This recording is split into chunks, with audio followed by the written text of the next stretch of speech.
It's the comic book show. It's the comic book show.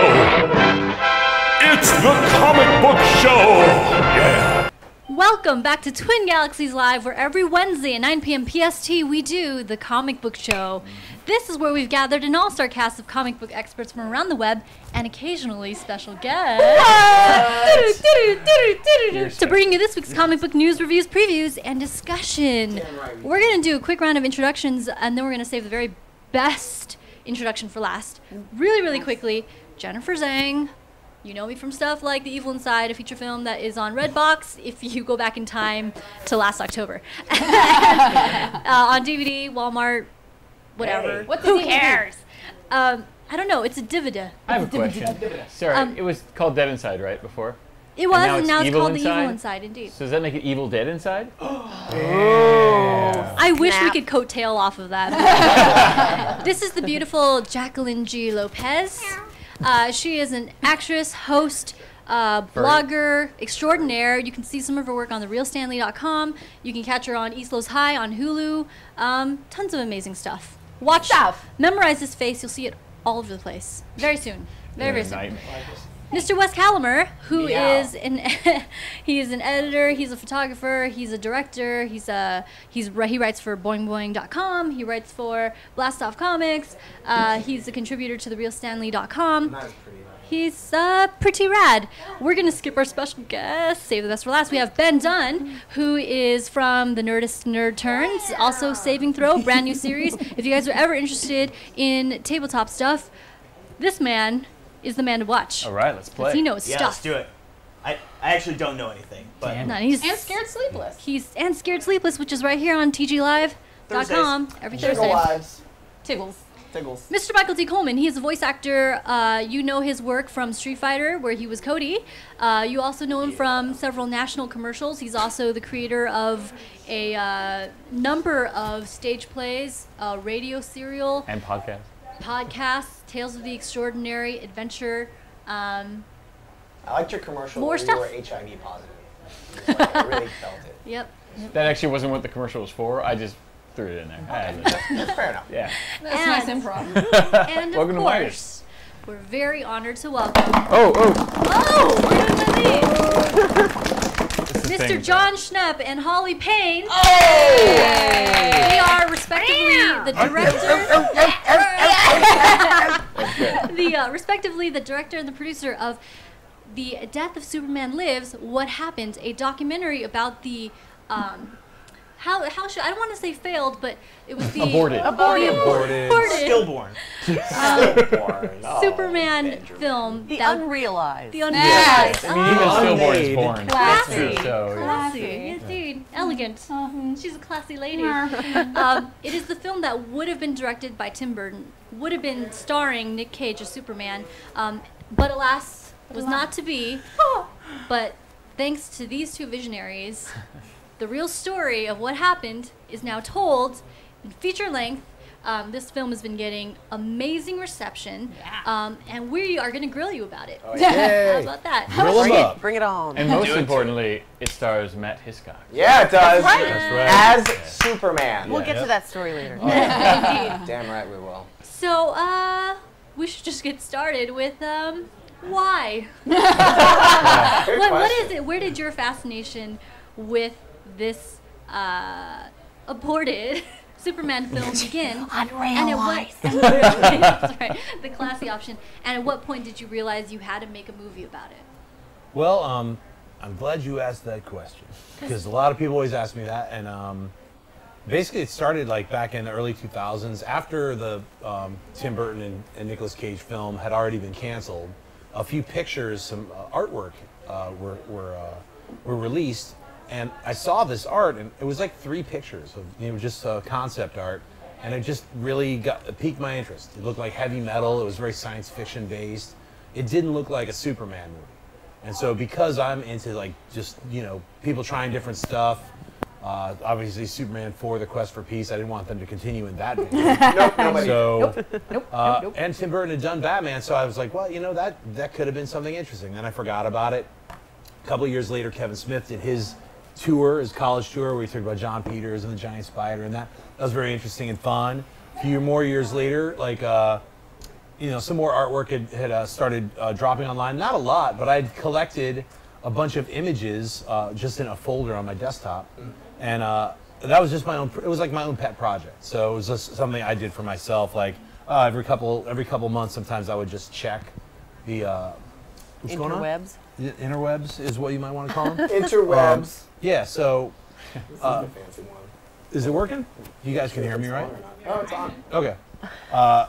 Is he good? Yeah. We're monitoring it, but also Telero is hearing it through the Skype, which is a different level. Oh, I see. Right. So should I talk louder for the Skype people? And then blast you. Hello, Skype. Really glad I'm sitting next to you. Yeah, so I'll talk really loudly for the rest of the show. So anyway, it was my own kind of like private little thing that I was interested in. And then we went out and saw this show at Meltdown. It was D. Antwoord was showing their music videos and talking. Were you? So great. Yeah. That was an amazing show. It was an amazing They're the show. best show. And sitting right next to me, right across from me, was Steve Johnson, this special effects guy, who actually I recognized. I was introduced to him by another Ghostbusters, The person. Thing. Yeah, the person introduced me. He was like, "This is the guy who does Metalocalypse. This is the guy who does who created Slimer." So I was like, "Oh wow!" Let's talk to him a little bit about special effects.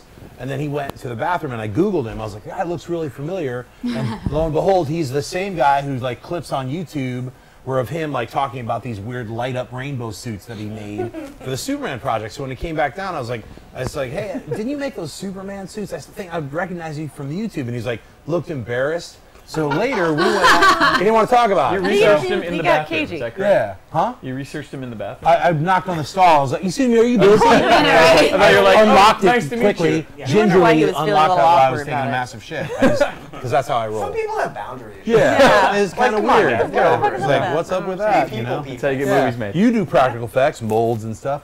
So we went over to Toy, which is right across the street with a bunch of our friends. Yes, Toy. And we were just talking about the night, the event that was really fun. And I had mentioned I met this guy, and then started talking about like, oh, I've been collecting this Superman concept art, the Superman Lives concept art, why I liked it, what this guy made, and all this stuff. And so I just run a Kickstarter the year before for doing like a kind of a heavy metal style animated short. And so one of my friends was like, he said, he's an English guy. He's like, "You should do it on Kickstarter." The worst English accent that's my, ever. It's That was pretty, great. It's pretty awesome, right?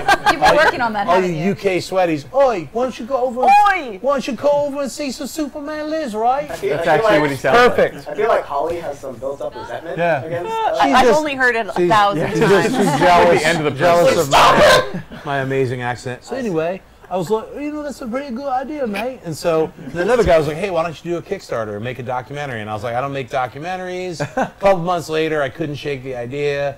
And I figured, this is kind of a cool thing to just try something different. I had been directing cartoons for like 15 years. I wanted a break. The I wanted timing to do was something. good. Yeah, it was Timing was perfect good. timing. Something Yeah. different. And I figured, I trust my gut when I make stuff. And I was like, if I'm interested in seeing this, I know there's got to be a million other nerds out there who would want to know this story and find out about it. And I also felt like from doing all that research over those years, every once in a while something new would pop up that was really exciting. So I felt like I was standing on the tip of an iceberg. Like that was just There's hidden. enough interest. Yeah. to- Well, I mean, I think there was enough more stuff, is what I felt. Yeah, just Also, opening. we had no idea how much more stuff there Right. was. So no once concept. we started the Kickstarter and did the Kickstarter and then got into it, and then we just started interviewing people, and then about a year later we interviewed Kevin Smith and Tim Burton. Yeah. And Tim Burton basically gave us the keys to his Raiders of the Lost Ark style No fortress shit, it really art. was like Yeah. that. It was like aisle after aisle after aisle of props and boxes from Stop. Yeah. every All of his single movies. film. Ben and The I- topiary from Edward Scissorhands was in the back. Yeah, I mean, the just Mars amazing, attacks. amazing Yeah, so but we stuff. couldn't mess with any of Yeah, that. we There was couldn't like a shoot couple of any these of that. giant boxes filled with artwork. It took us 2 days. Two 14 16-hour yeah, days. 14 or 14? 16 Yeah, something like that. But anyway, it was 2 full days of like just page after page. So what you saw on the internet before our documentary was about 5% of what's How out much there. of that is in the final film? Because there is so I would much say a good, concept art. probably 70%. That's some Yeah, really amazing we tried to stuff. cram as much in, but we just found that Maybe a little less than that. Yeah, we But couldn't you put know everything what's in. great is that on the special features on the Blu-ray, the other stuff is in there. Oh, Perfect. everything. Featurette. So you got it all. I was gonna say like, what'd you cut? But never mind. Very cool. What you cut so I can be very upset about it. Yeah. No, like Ben and I just saw this movie. It was so much fun. This is like a behind-the-scenes feature on steroids. Like this thing is so magnanimous. crush your Wes face. Wes actually Fun. hit the nail on the head while we were watching it. He was like, "This is the best behind-the-scenes footage of a movie that was never made. Yeah, it really is. It's one of the best commentaries. It's so good.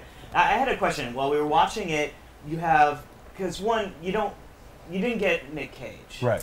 But there was one sequence where you hear him talking about it, and it's very crisp. Where did you get that? That was from MTV when they were interviewing him for The Croods. Okay. This is right. This is actually when I was running my Kickstarter, and this guy was like, "Hey, you know, there's a Kickstarter about Superman Lives. What are your thoughts?" So he talked a little bit about it. Here's the thing with that clip, though. We initially were going to show the clip, and then he had bunnies and, you know, woodland creatures. Rabbits from The Croods. So we couldn't animated behind. Yeah, it. so the way you did it worked. Initially, we had our compositor wrote us get rid of all that stuff, and then we found out later, oh no, you can't do that. That's actually illegal. You can't do that. So we really stuck to fair use guidelines, and that's why, you know, like when you're using clips, you have to be transformative with the material. It's like there's all these different rules for fair use, and that was one of the ones where we couldn't use it. And it's weird because like Nicolas Cage was cool with talking about all of his films, but right when we were running our Kickstarter is when all those memes with his face on a cat and on somebody's stomach, it exploded right when we were doing our Kickstarter. Which was really unfortunate. About 6 months into us actually making the film is when it just went crazy, and he just like, I don't want to talk about my past anymore. And so when we finally got to him, he's like, I don't want to talk about it. Well, the internet, that's why we can't have nice things. Exactly. Seriously, well said, Jeff. But can we just point out that the Nicolas Cage of Thrones is one of the best things that's come out this year Actually, on the yes. internet? That meme You know what? is Honestly, ridiculous. I'm sick of the memes. I'm totally sick Yeah? of it. Yeah, because I feel like I have an intimate relationship now with Nicolas Cage and what he's been going through after this experience, and it's ridiculous at this point. It's internet bullying. It is. There's no, you know, it's just, it's overkill. You know. Watching this, I also came to like, you have to be obsessed with this movie that you're making because it's so intricate. And it's so, like, the levels of where you go into, it's like, how was this movie not made? You know what? It's funny you said that because I'm not obsessed. I'm just like very dogged. I don't give up. So it's like no, you can tell. There were people who said no, and like Sylvain is one of the guys that we interviewed. Yeah. Sylvain, the artist, who's like ex-concept artist, one of our favorite dudes after a while. But he said no to me so many times that I was like a point of interest that you are going to be in this. And you know 4 what? months later, I was like, hey, He I warmed think you to will. us though. Once we got there, he was great. But and it's like, so it is that kind of thing where you find out a little bit about something, and you're like. When I was running the Kickstarter, an ILM artist was like, "Hey, did you see the flying footage yet?" I was like, "I didn't even know there was any flying footage." that's They what were started like, happening. People just would find us and say, "I have a little piece of the puzzle here. Can I give it to you?" And or they didn't have it, but they just let me know about it. They didn't have. I was like, "Well, who do you know who has it?" They didn't know anybody, but I knew it existed. So it gave me people gave me ideas as to what to look for.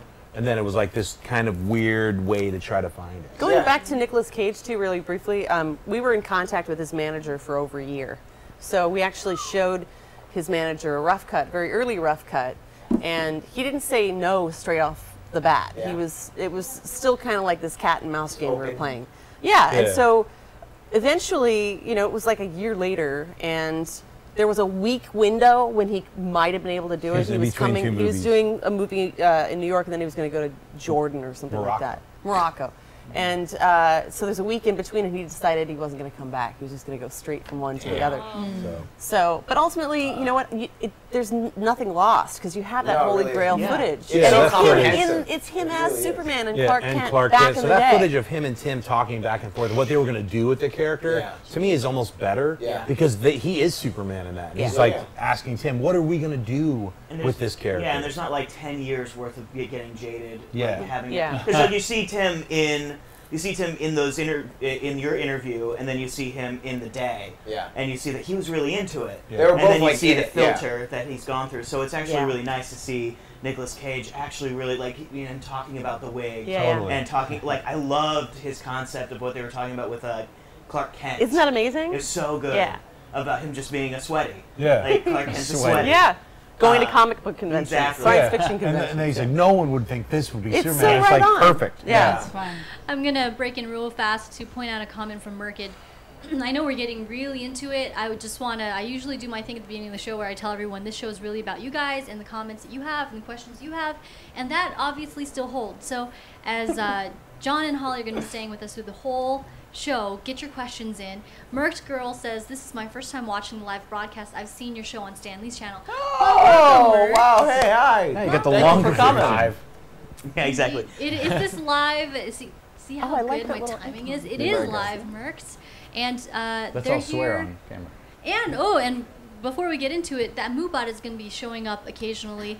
It is very important. It contains the link to purchase the movie, so you can experience the fruits of like over 2 years worth of labor. Yeah, and in years. fact, like if you go to that site right now, you can get a digital download of the film, and if you get the super pack, you get like over 8 hours of bonus interviews. We worked really hard on those features. Yeah, just a lot of extra features. So cool. Interviews with Kevin Smith, just me and him like sweating out about comic books. Nice. Just like really fun, like There's extra about 4 features. hours of Kevin Smith. Yeah, on 4 this. hours. Did you guys also do a commentary?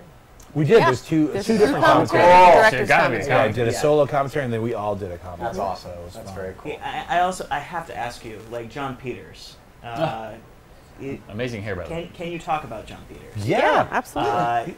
Completely insane? No, not at all. Here, I'll He say turned you this. around when you Let me met say him, this right? about John Peters. Like, for the first 2 years or more almost of making the effect, he was kind of like, he became the villain of the piece because every single person, a lot of the artists, a lot of people, except for like Dan Gilroy, a few people had some really cool things to say about him, but overall people were like, had some negative things to say about him. So as we were putting the movie together, he was sort of like this elephant in the room, but Holly was like... Well, what happened was there were a lot of artists who were talking about the experience of having him, blow through the art department and disrupting, the flow. Yeah, and that stuff. And so I think John, also because he's an artist as well, was like, I don't like this guy. Like, but he hadn't met him yet. So Right. I said, you know what, we don't have a complete film unless we interview John Peters. But he was so also, I mean, here's the hard part is like, it was hard to interview people to even get contact with them. So it was really hard to He was get, particularly he hard. was really hard because, he was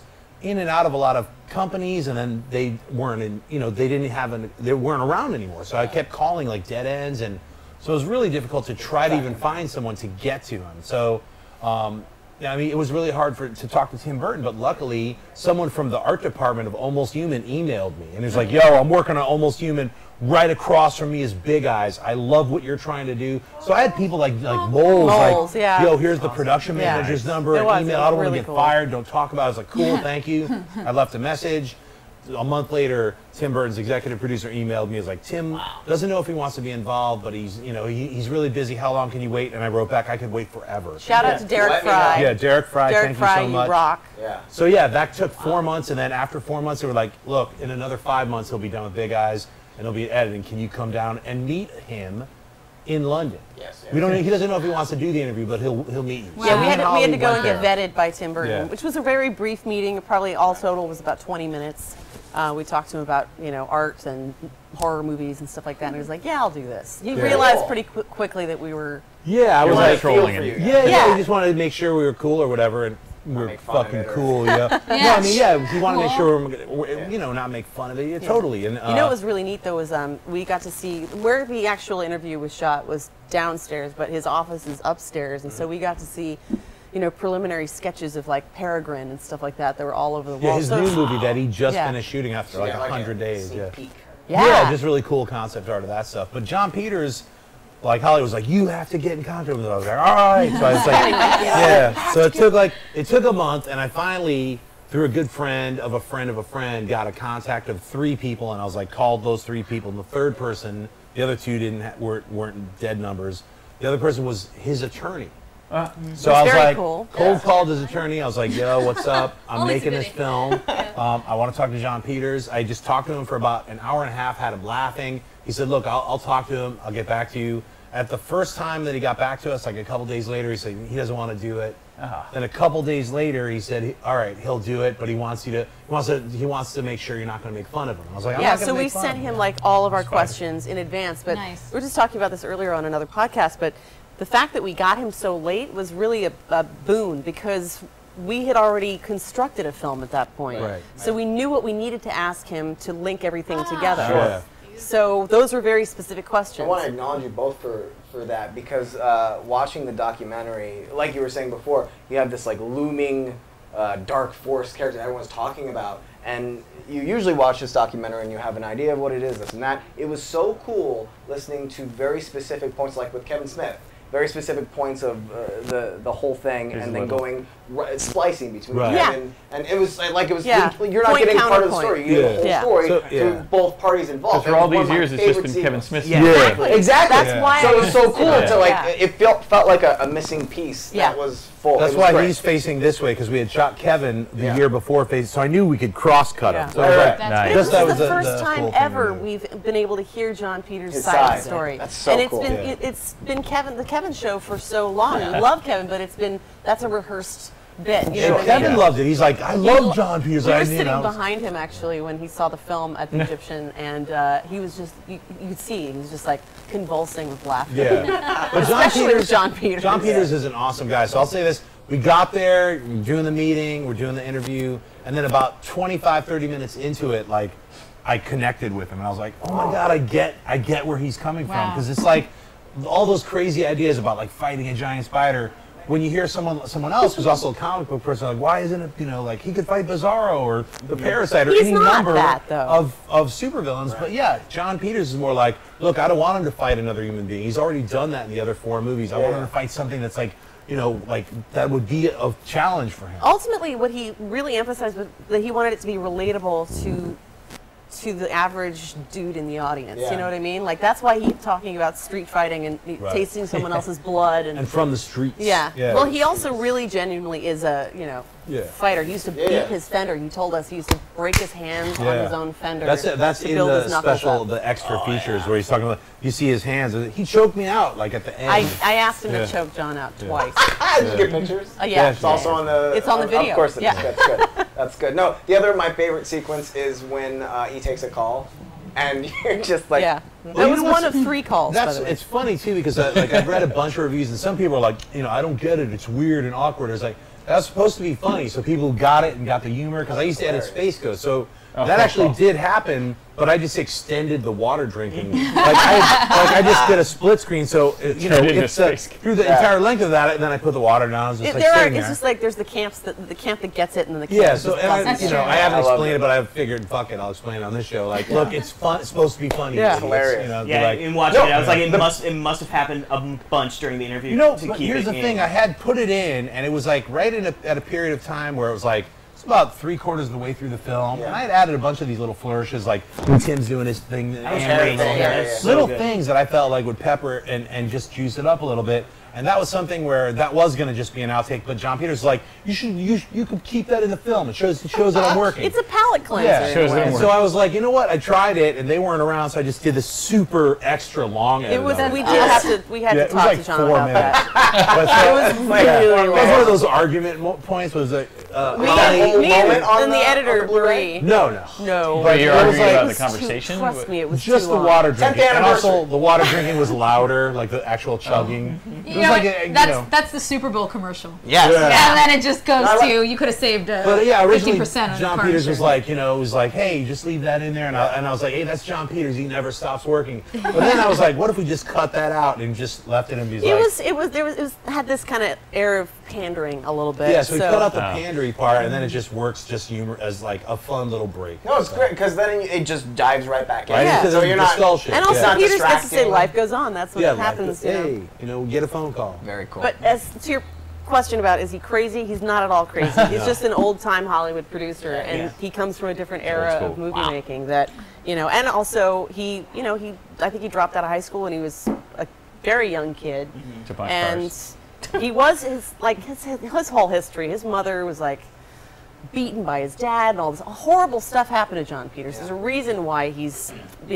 it's me against the world kind of a thing. So that's what comes out in that. He's that those old-time movies. producer, like where like the ideas that a lot of people are like, I just need this and this and this, and then go make your movie. I just need these things in it. I would love to work with someone like that. Yeah, because they're like, look, like Tim Burton took the giant spider and made it Brainiac. Yeah. He was able to problem solve and give the producer exactly what he wanted, And yet adapt also it. make it his own and make not it cool. compromise. So that's what I'm saying, man. Like, there's always problem solving. When you're a director and you're dealing with all different kinds of people, your job is to not only direct, but to problem solve and be an ultimate manager of all these different people that you have to be overseeing. The editor, the storyboards, the art design, it's all that stuff. Also, So, I want to add to, as far as John Peters goes, Did you guys know that he also put the gopher in Caddyshack? What? He's responsible for the gopher in Caddyshack. I've changed my entire opinion.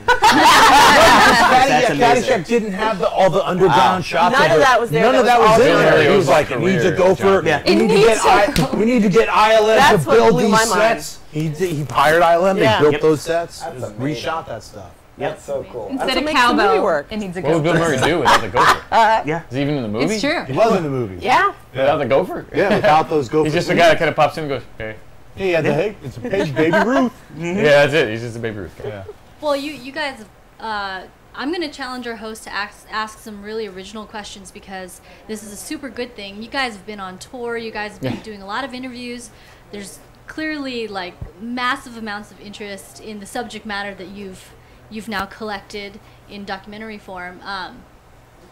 I mean, is this response to your film what you were expecting? Is it what you were hoping? I don't think we just wanted to make it. That was really the impetus. It wasn't what the reaction was going to be. It was like we wanted to tell a really good story and a fair and even and democratic story. I think that was the thing that was the most important to me, was that we get all sides and not lead with a heavy hand. No, it was really cool to watch your documentary and not feel any agenda or overlooming opinion. It was just all of neutral information from very, very intelligent, passionate people.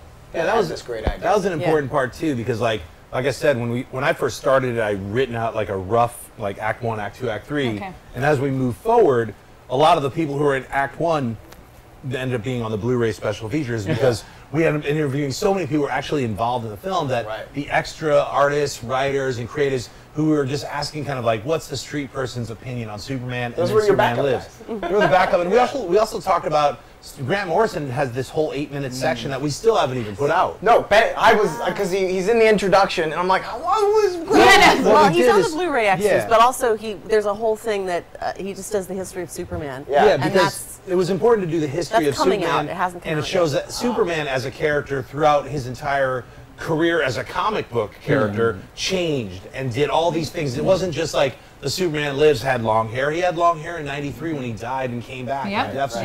He's been in all these different costumes through all the different incarnations of the comic book characters. So it's kind of important to show that all these characters change and adapt as we, over time. And Crisis on Infinite Earths was one of the first comic book things that was like, hey, we've got 4,000 Earths. We got to fucking destroy all of them and make one. And then they're like, fuck it, we need to bring those, we need Earth 2 back. So they had an uncrisis, whatever, there's a million, a final crisis, so many different crises. And then you, of course, have Marvel's, Heroes Reborn. All these ways to re-energize the characters for brand new audiences. And that's what's important, to get new audiences and keep the old ones refreshed. I gotta say, like, when we interviewed Grant Morrison, too, I'd met him a couple of times before that. But my God, the guy just speaks poetry. I mean, poetry. He lives in another universe and he visits ours. He really does. Like, we were just hypnotized by everything he was saying. He was so cool. It was like that opening sequence where he's like talking about space. Yeah. So what I was like, hey man, I want you to tell me the origin of Superman, but don't say Superman or Kal-El or Krypton. I gave him He got it like that. and then he just did it, and I just said, staring at it. So if you watch that, it's also my little tribute to Dune, David Lynch's Dune, because it's like he goes away and there's stars and stuff, and then he comes back. It's like, I was just at Princess Earlet. Oh, I almost forgot. It's a spice planet called Dune. It was like, that was my little sweaty nod to that stuff. That's so cool. I have a unique question that no one has ever asked you. What's that? So first with a statement. In a couple scenes, our very own Matt Hiscox plays Superman. Yes. Right? Yes. Really cool scene where he's fighting like this giant Doomsday and then one with Brainiac, which is really cool. He's the opening. He opens the film. See, I told you that was him. I told you it was him in silhouette. Okay. So my question is, why wasn't Jennifer Zhang Lois Lane? Lois Zhang. Because I'm a terrible actress. I'll answer that for you guys. So, just saying, it would have been so cool. Not because the Asian or anything. Matthew found out about him being able to do, sculpted latex special suits and stuff when I first came on the show like a year and a half ago. And so we were like trying to figure out, well, who can do the suit? Also doing the build tall. So it's because you were here that he is there. Actually, it was. I'm going to take credit for it, because it really was the fact that we had gone through a casting phase, and we were going to cast a guy that looked sort of like Nicolas Cage. Like a young Nick Cage. But when Matt came in, I was like, John, he's our Superman. Not only did he make the suit, but he knows how to work with this so well, and maybe he's not an actor per se, but he's got the look, he's got the right build. What do you think? And he was like, yeah, I think you're right. So, have you seen Batman? He just did an amazing job. That's probably fantastic. It's funny because he was Batman at Six Flags for a really long time, so he knows how to operate inside like basically a torture chamber. That day of shooting, you were there. And he's also Batman in that recreation. Yeah, he plays Batman as well. Of course, so it was so much fun to actually do some live action recreations because I'd written out a bunch of different recreation scenes, and we were like cutting a couple here and there, and I was like, this one will be animated, this will be live action, this will be this style. So I was trying to play within like a limited budget that I had. What can I do? So it was really fun to be able to do those kinds of. And scenes. our Lois, by the way, is one of my very good friends who's an actress, and Amanda Ray Troisi, she did a fantastic job. She was fantastic. And she was making us cry on set. She was right in and action. She's full on there with the tears and everything. And our friend Sig Neutron plays Brainiac. I was going to ask who that was. Yeah, he's one of the guys from Face Off, and I worked with him on ABCs of Death. So. It was a great project. We got to work with all of our friends who were super talented, and it felt good to be able to employ all of these people that we knew and get the best of their talents. The cool thing I loved experiencing is we're all the Facebook friends right here, and just watching the evolution of this thing for years. Because like I would mildly go on my wall and it's Holly and Jonathan. It's like, oh my god, holy shit, and like it was so much fun to watch. You were feeling like that too, though. Right. Oh my god, we're in Tim Burton's house. But I think it's so cool that the internet and all the friends and social media, everything was all over. They've been following us. The internet community was such a huge part in creating this massive undertaking. Oh, definitely. Like all the people, because I've been doing the AMC Movie Talk, and now it's Collider Movie Talk, but I've been doing that, and like I've met all those people, and they were like really interested in this story. So it was really fun to like let them know. It's like, hey, I'm dropping this trailer. They're like, we'll put it up. Wow. So it's really a good community, and they believed in our project. So. Well, so much fun. They believed in it so much. You guys didn't kickstart this just once, is that correct? You guys actually did it a couple of times. We ran out of money. That's why. We broke like over 4 times over the course of 2.5 years, and I was doing other jobs, animated jobs, short little things here and there in between. But it was just like the stuff cost money. What was the budget primarily used for? Like, primarily, what was the big chunks? Flying to London. Lots of drugs and alcohol. Yes, good. Hookers and blows. It was primarily used for like just editing and making sure getting our office rent paid. Yeah. It was like just those things add up when you're like, okay, the daily mechanics so long. That we spent money on, it's insane to even camera gear, rental gear. Like whenever we do a shoot, it would be about $1,000. So it was like, and they would just infrequent things that you're like, hey, if we could do this in 8 months, it'll cost this. Oh my God, it's going to take 2.5 years. So it's just like it just stretches out, and then unforeseen factors. Like even right now, even though we're selling the DVD and Blu-ray and digital download, we're actually shipping stuff out. Like all the Kickstarter and fan backs, which that's going to cost us about $20,000 to ship all that out, and that's next week. So all you fan backed and Kickstarter supporters, you guys are going to get a special deluxe Blu-ray DVD combo pack with a brand new cover, which is actually being printed right now as we speak. So and special art. With John Peters putting him in a headlock. That needs to be shown immediately. But that's in our art. That's it's on a painted. How did the? I'm sorry. I know you had a booth at Comic-Con. I was like, hey, there's a booth. Yeah. How did that work? That was also part of the fundraising too, right? Yeah, sure. How was the response there at Comic-Con? Oh, it was great. It was insane. Yeah, it was kind of a. I mainly saw it on like preview night. So I mean, I've been going to Comic-Con since 1997, so I mean, being at a booth was cool, but for me, I didn't get to actually go away too much because people would be like, a sandwich. Because people would be coming up and be like, hey, you take a picture? Can I sign this? And I was like, of course. People though, it's just like. But towards the end, I felt burnt out because I didn't get to enjoy myself as a nerd because if I left the table for 20 minutes, I'd get a phone call. People want you to come back and sign things. They didn't want to buy it unless I signed it. So and I get that. You know, that's that special thing that when you're there, it's like, hey, if the person's there, I want them to sign it. And that's what physical media is about now, is like an interaction as opposed to, you know, just buying something. So I get it, but as a human being, it was bumming me out. I was like, I didn't plan it enough. Like, I should have been like, I'm out, motherfuckers. Did you have like from 2 to 5? I can't talk to anybody. This is me time. You know, fucking looking at toys and shit. While you were masks next time. That's right. Oh yeah. That's what famous people do. Yeah. While you were eating a sandwich, were you like, man, it's hard being so popular? Yeah. Why does everybody like me? Being successful is stupid. No, I wish I thought that way. I was more like, just get away from me, fucker. This poor guy actually got sick at 2 conventions. The London convention that we went to, MCM. Like him and our executive producer Rob Pierce were just they got the nerd flu. Like they shook the wrong sweaty hand and then we're out. And the same thing happened to him at Comic-Con this year too. So he was just like sweating. I was wondering, like 2 years ago, like I was convinced you were stalking me at like every party I went to. I was like, that dude. And then I haven't seen you. I was like, where'd he go? To drop that, I go to parties. Oh no, they were like great parties. Schnepp is that? It was just like hanging outside in the Hilton. No, this year though, we only, instead of trying to go to like 3 or 4 parties, we were like got to a good party and stayed there. It was like, I know there's other parties, but here's all free drinks and all our friends. We're staying the Nerdist. It's a lot. Yes, we did. We went to the Carnival. We went there, the though. IGN party was incredibly fun. That was the dope party.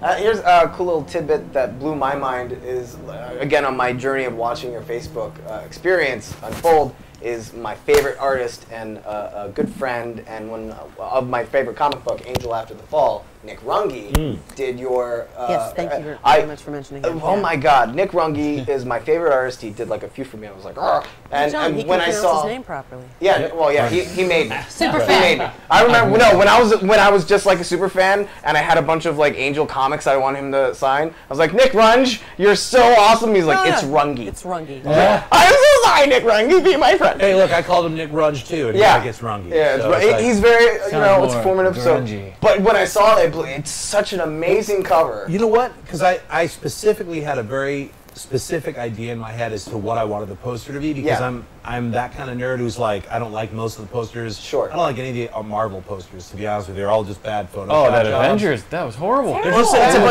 a bunch of butt shots. The reason they do that is so they can swap things out really quickly. I get it. Digital. But to me, I'm a throwback to like the 80s and 90s, like painted posters. I appreciate that. I love Drew Struzan, and I like that kind of look. Yeah. And so I knew that's what I wanted. So I was going through different artists, like checking through DeviantArt. Yeah. And I found him. And I just went to his email. And this was a year and a half ago. I emailed him. I was like, hey man, I think your art is incredible. Yeah. I would love you to do the poster for my film. It won't be done for over a year. He's so good. He's so cinematic. We met him at the New York Comic Con a year ago. Yeah. And that's where we're like, all right, let's do this. Let's meet up once 6 or 7 months go by. Cut to a few months back. I conceptualized kind of like what the poster is like Young Frankenstein. Yeah. You think about Gene Wilder. It's like it's that I'm proud to poster. say I took that photo. Yeah, she took a picture of me doing the electricity thing. And so it's kind of like breathing the dead Superman lives movie back to life. That's my favorite part of the poster, because if you're friends with John Schnepp, you see every selfie he takes, he looks like clinically insane. So now it's immortalized on a cover, on a Blu-ray. It's just like, the whole like, oh my God, I just have it forever now. It's on our DVD and Blu. It's actually on the face of the disc too. So then we had him do a variant cover. Okay. So that's what I saw that at the con. Yeah, so that one is like the choke out, and it's got the spider, and I just thought it would be like fun to have all these elements of the film that have been like these classic elements, like that original first picture of Nick Cage from the Polaroid that went out and came out. There was like, oh, this would have been horrible. It's like it's an early costume test and this and that. So it was really fun to see. I just did a really close mock-up for him. Yeah. And like for the first one, I just gave him a rough sketch, and we just made it come to life. Tell me the experience of receiving like the first draft of that cover. Oh my God. I saw it before he did. I was like, John. I texted him. I was like, oh my God, John, you're gonna freak the fuck out. Is that what we're showing? Nick Runge, if you guys don't know him, like he found him, go check out his DeviantArt page. What a gifted artist. And it's all painted. Like you can zoom in on that and you see the paint strokes and the brushes. It's and he's so young. I know. And he's chill. Yeah. And pronounce his name correctly. Is it possible for Neo to put that up on the big screen? Yeah. Get rid of us. Fantastic artist. Oh, the poster. Let's see. Well, first of all, I do have a behind-the-scenes note. If you guys, Doc, if you can zoom in on the poster, like eliminate some of that black space so that we can see it in a little bit more detail, and leave it there so that people can see it. Doc, I mean the poster. The poster on the video. If you could, if you could zoom in on that. Make that the big, just so make people can see it. On the computer. Make it bigger. Also, Technology. I had a what's interesting. I'm gonna use Duke Nukem's comment here as a segue. He said this is probably a reaction you get all the time. People are probably saying, I'm having a stroke right now. So he went, I like Nick Cage as an actor, but I can't see him as Superman. Sorry. It's interesting because after watching your guys' film, I mean, I don't know what everyone's takeaway is from this film. There's so many aspects of it. Like, it's really the story of how something so big can go so wrong, right? So quickly. It's also the story of, it's a very bittersweet story of something that was amazing, that could have been incredible, but, you know, because of all these factors.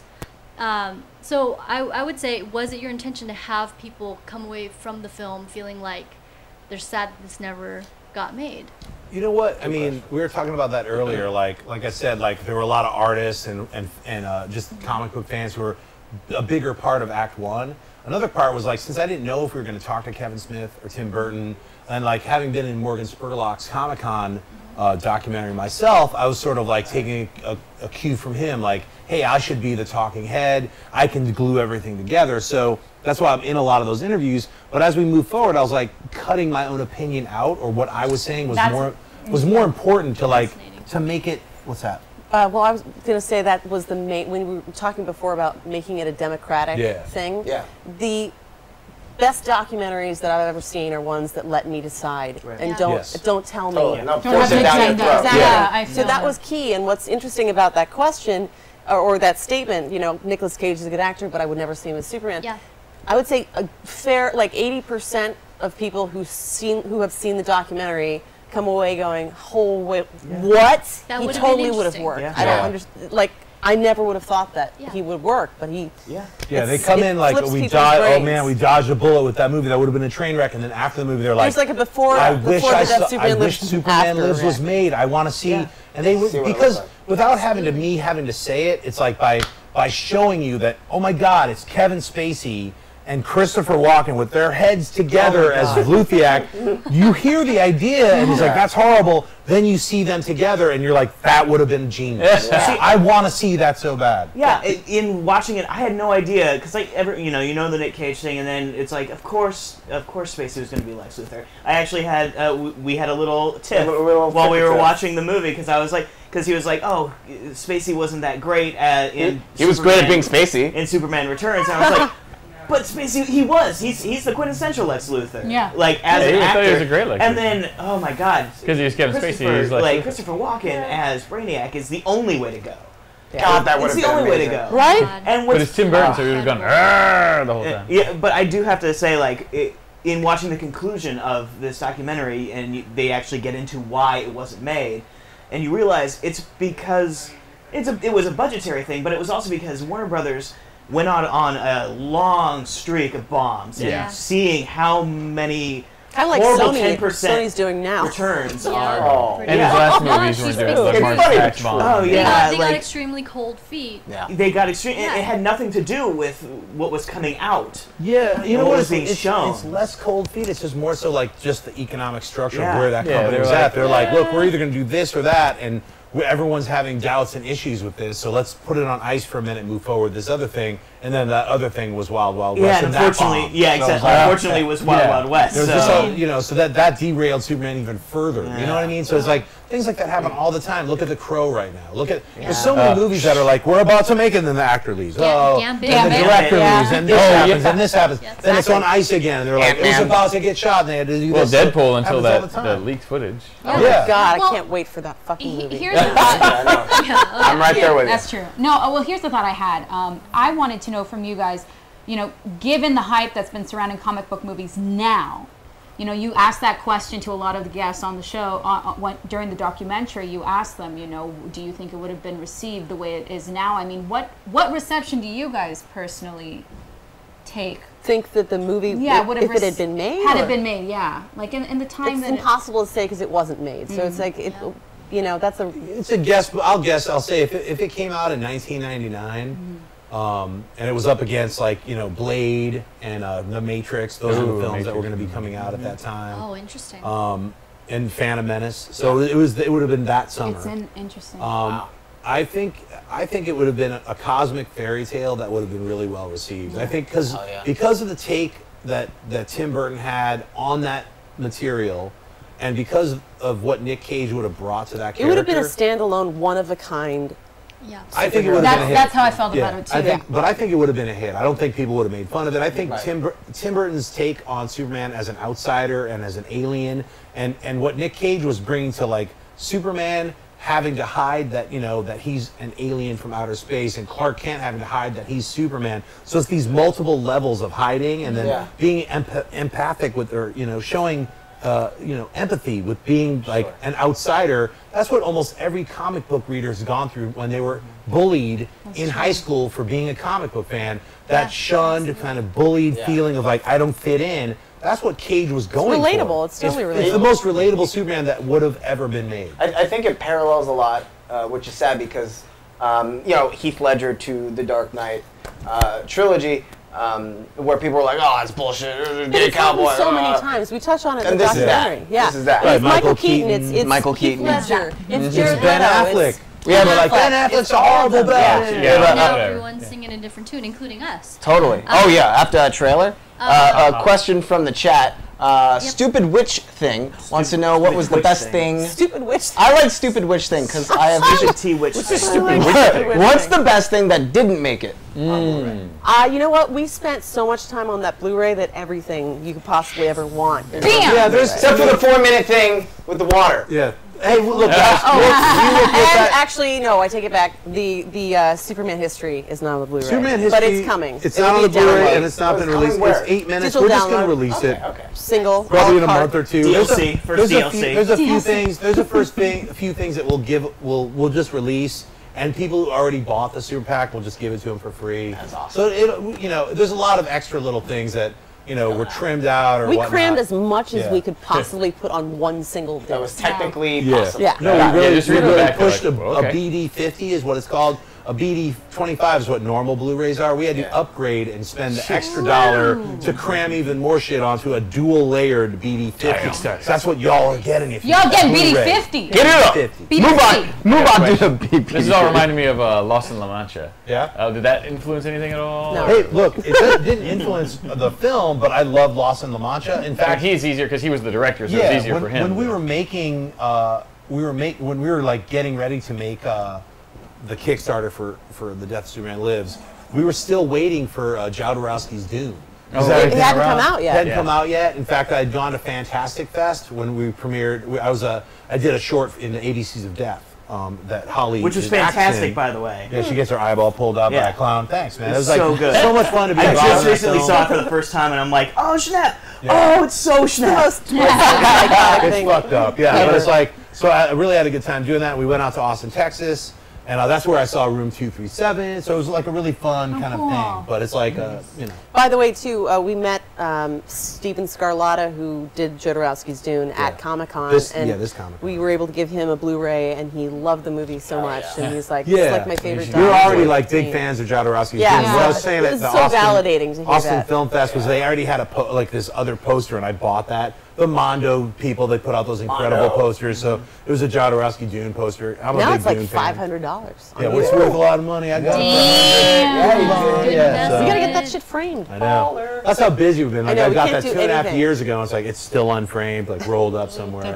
Oh, that's it was speaking of it was 2.5 years, right? Yeah. So like that's your life for a long Oh, time. yeah. It was a big portion of our life. It's still How do part. you It's feel still, now? Like, because you're at the tail end of No, it. we are could die not. any second. We'll be at the tail end of it, like in December. He felt better than I did because I worked on the Blu-ray Yeah. for so long. He was at Florida SuperCon, And me and the editor, Marie, and Chris Graybill, our technical producer, were up literally 72 hours, 4 nights. Like, what? Yeah, no, it was like we had a deadline to make the Blu-rays before Comic-Con. Yeah. So we were just like completely delirious. Sure. Like, it went 24 hours. Oh wait, now we're at 32. The now we're at 40. deadlines on this Blu-ray. I experienced something just like that before our premiere. I was up for like literally all week trying to finish the actual movie and export it, and it was crashing. Yeah. So I was like, me and this Christopher Grable were up for like 72 hours. Then it crashed again. Just like flop sweating. Literally, I think we were cleared to screen it a couple of hours before the premiere of the red carpet. Yeah, it was picking up the Blu-ray. Yeah, it was literally that kind of shit. So I was like, goodness. So right now we're just in the throes of like, since we're releasing it ourselves, you know, we're like, you know, getting everything shipped and we're getting all the replications done and all that kind of stuff. That's a lot of work when it's just like a couple of people. So I'll be looking forward to, you know, like in the next 3 months when we're like finishing our physical media run, you know, it's sort of like. That's why you were so bleary-eyed when I proposed to you on the premiere night. Yeah, she proposed to me on our actual premiere night, and luckily I was cogent enough to say yes. You said yes. Okay. I did say yes. Good. Yay! She had to. There were 700 people in the audience. I totally had to. She put me on the spot. But yeah, so we're gonna, you know, our close friends will be coming and checking out our That's also on the Blu-ray, by the way. Next year in June. So. Amazing. That's awesome. Well, I mean, you saying that this is your first documentary. Yeah. I mean, it might be too soon to tell since you're wearing so many hats even still with this movie, but have you learned anything just overall in terms of your approach to things? Have you learned stuff about yourself as a director? Yeah, you know what? I've learned that it takes a really strong team. I'm really proud of my gal Holly being an incredible producer and friend, and, you know, just being there and helping and we're being still a together. hot That's lady. a We're feat. still I was together. gonna say. That's the amazing part. Wow. She goes the other way. Yeah, I mean, it was really, and we have a very small crew who have busted their ass to make this amazing. Marie Hamora is our co-editor. She edited with me. She's as much of why this documentary is as tight as it is, because she had narrative things that she pushed for. Yeah, we the three of us really were we constructed the whole narrative. Yeah, right. But each one of us had a different take, but we collaborated well together. And we have different styles of editing. Like I like, you know, longer takes with dissolves and different and then sometimes we do, you know, quick cuts and stuff, and she has a different style of cutting and stuff too. So it was like fun to we were never competitive or weird with each other. It was more like, we trade off and be like, hey, I like this better than this. And it was really a cool way of all three of us working together. She's a director and a filmmaker in her own right. So yeah, so it was great to work with her. Her boyfriend Jason did the animated Doomsday and also helped us get our cover together.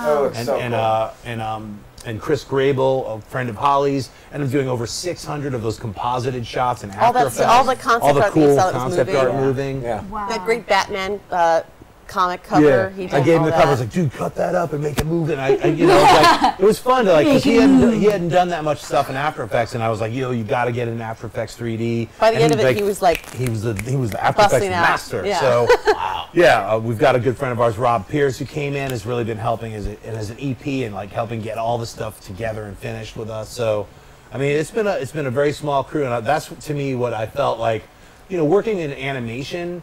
It's a lot different than working with a live crew making stuff. So it doesn't really get any more independent than. Yeah, this is truly super independent. We raise the money through crowdsourcing, and then we're finishing it with our own company and releasing it ourselves on our own website. So I'd also like to thank the people at VHX.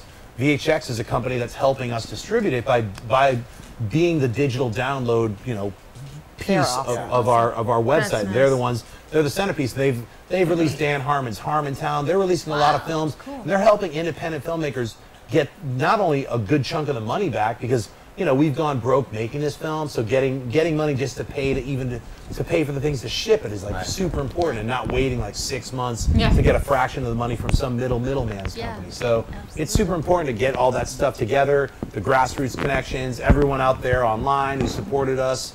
If you go to www.tdoslwh.com, you can get the digital download right now after you're watching this, and it's just that kind of a click thing. That's what I love, and it's yours. I never even dreamed that would be possible 4 or 5 years ago, where it's so you can just instantly watch a thing that you really literally just finished. So it's only available on our website. That's a question we get asked a lot. I just saw a question there. Is it on Amazon? It's not on Amazon. The only place we're completely self-distributed. So The only place you can get it right now is at our website. So. On that link that Moobot link that posted. keeps- Moobot. Thank you, Moobot. You click that after the show. So indeed, guys, if you want to contribute to their stress in a very welcome way, Yeah. buy the DVD, buy it digitally from that website. We're going to have that Moobot spam the chat with that every now and then, so you guys don't miss it at all. Stupid Witch Thing had a question. Yeah, let's. Oh, yes. Can we answer that Stupid one? Twitch Sure, Thing, sorry. absolutely. No, Stupid Witch Thing. What was the single most exciting moment during production?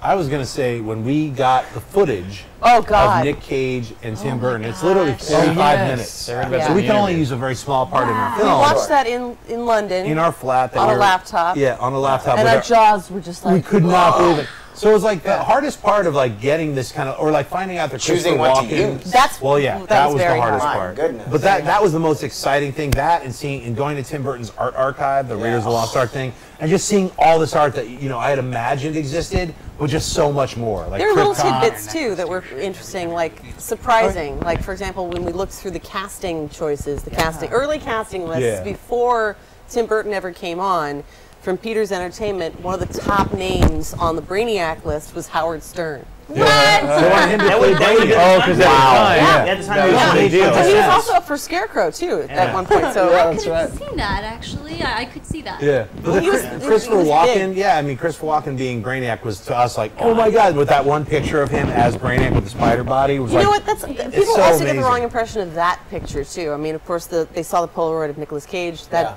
had been around for a long time, but it was only when our doc came out that image of Christopher Walken. That is like the most preliminary concept. Like that's a Photoshop job, Right. just to get a basic idea of what it might possibly. That's nothing finished. Who had that marquette of the Brainiac spider? Yeah, that's a Rick Baker hit from his studio. They did that, and that was also a very early kind of preliminary idea. They were like, it was like from the idea that Brainiac was on Krypton and was created by Jor-El, and it's like when he would show up, he was like there was like a cone with his head that would show up, and it was like a living computer.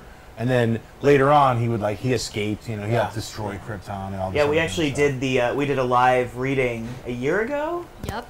of Yes. Kevin Smith's right. Yes, we version did. of the script. Oh. And there was the whole thing. Yeah, He was the narrator. I was Live the reading. narrator. She was Lois, TV. and I was Superman. You guys should do a live reading of Dan Gilroy's Yeah. Superman Lives, because it's the same story but totally different. Is it better? It's different. It's 6 of one, half a dozen. That's why when people say, can Superman Lives be made now? I say no, just because the process of making a film is completely different and it's organic to the time. Well, so it's like it changes. Actors change it, producers change it, locations change it, then it gets shot, then it gets edited, then they reshoot stuff. Right. Scenes that didn't work, Yeah. they fucking cut those, they write new scenes. That's the nature of making a 2.5 hour film as opposed to television. It's like, it's a different beast. Right. So you can't make it now, and even if Tim Burton came back now, it wouldn't be what it was going to be then. That's true. Oh, no. It's Because not it's a worth different it. It's Well, different. He's a different would bird. you be open, like, say that this movie acts like the Deadpool leaked footage did for Deadpool, the movie that's coming out? What if it was in some kind of other form, like a comic book that was written by Kevin Smith? Hey, look, Or, I'm not opposed to any of that stuff. It will never be what it was supposed to be. So But I think This is true. the wish fulfillment aspect of people, like when they see this documentary, I get it. They come away with that because that's what we felt a little bit like. Man, I wish that the other things that were aligned better so that they could have made this film, but they didn't. So here's what you get. What you get is like It's a 10 time different capsule. versions of Brainiac and 10 Yeah. different versions of Doomsday. You get the best of both worlds. You get the best of all three worlds. You get to find about here's Kevin's, here's Wesley's, and here's Dan's version. Here's all these different artists' versions of what these things could have and been. it worked in that time. It just works as what it is, like a documentation of what is left. And it's sort of like that it wasn't made. It'd be like, I mean, a lot of people like put a lot of different things on, like, well, what if Blade didn't get made? You made a documentary, what happened, Blade. You could do almost the same thing with any of these films. The Darren Aronofsky Batman, the Superman flyby by We J.J. get asked Abrams. a lot about the Justice League. Justice League George Mortal. Miller's I heard short. there's a kid in Australia who's going to make that documentary, Right, and I I'm heard all that, for it. yeah. I'm not making that documentary. My next thing is going to be an actual movie with a story. I'm not going to make a scripted story. So it's like I'm working on a couple different things right now. So I don't know what I'm going to do. It's a really cool perspective to take about like it would be cool if it re-energized interest in it, but it, you know, existed in that universe. It'll never make it. They're already busy with their whole. Yeah, well, it's kind of like how people always grill Joss Whedon about doing Serenity, Serenity or Firefly. He's like, hey guys, the moment's passed. The magic was there. You can visit it anytime you want. It's still there for you. But if I got the crew back together, it would be the same. It would be a different thing. So I totally respect it. Sometimes you got to enjoy what it is. Sometimes the best things were only one season. Sometimes there's a pilot where like, that was an incredible pilot. Why didn't they make it? Wonder Woman. Yeah, sometimes there are other things that you're happy with. That was an interesting one, wasn't it? Yeah, I mean, I just think it's like, you know, that's where we're at. We got 2 seasons of Twin Peaks. Isn't it amazing? Like 25 years later, we're going to get this other world of Twin Peaks by David Lynch. But it's going to be different. It's going to be very different. It's going to be very different. So good call. It's a good thing that we have that original Twin Peaks that we love. Yeah. But then 25 years later, it's sort of like, hey, if someone made a Superman Lives comic book, I'd pick it up. Yeah. I'd buy it. I'd be like, wow, so this is somebody else's likenesses. But if it's someone else's interpretation, it would have nothing to do with the production design and all those other artists. We have a little taste of that in the documentary. We have the animation done by Parker Simmons, which is. You know, the flying where... Yeah, so the polar bears. Yeah, the DC anime, that's Smo. We had a couple of different artists that I've worked with from Titmouse come in and help me out. You know, there's a whole bunch of different people came in and did some cool stuff. So. Well, we should move on to the rest of the show, but John and Holly are kind enough to be sticking with us through the entire program. So if you have questions about the film, keep absolutely never. Zardoz! I just got my Zardoz Blu-ray in the mail today. Did you? What? What's on the special features They had a limited edition 1,500 copies. Yeah. Wow. What? Yeah. 1,500. Yeah. I love how much Zardoz is coming up nowadays because, like, in your documentary, I pointed out to us, I'm like, look, there's a fucking Zardoz head in the back. There are 2 Zardoz references in our film. And then Dan Harmon's Rick and Morty. There's a whole Zardoz episode. There's so much stuff we can catch up on. It's so funny. It makes me want to wear a diaper or something. Right? Okay. Okay. Sure. All right, guys, we're gonna. I don't see nearly enough Zardoz cosplay myself. Oh my God! There was one there this year. Really? There was? Yeah, STCC. I saw Zardoz this year. I'm like, I want to see somebody actually be the giant fish. That's never happened. That just spits out tiny guns. That'd be so fantastic. Could you imagine carrying that thing? He just somebody do that. Somebody do that. I have a question for Jennifer Zhang. Yes. So you wrote the song "Take Off the Batsuit." Now that Matt Hiscox has worn the Superman suit, will we get a sequel song coming up? Maybe not in public. No to all of those. And on that embarrassing note, like I was saying, guys, John and Holly are staying with us the entire show. We're going to show you the trailer for the film, so you'll have even more context. You can check it out via that link throughout the entire show in a new tab. Yeah. But we're going to give you the trailer, so this is your peek at it, and we'll be right back. Woo! Peek. Peek.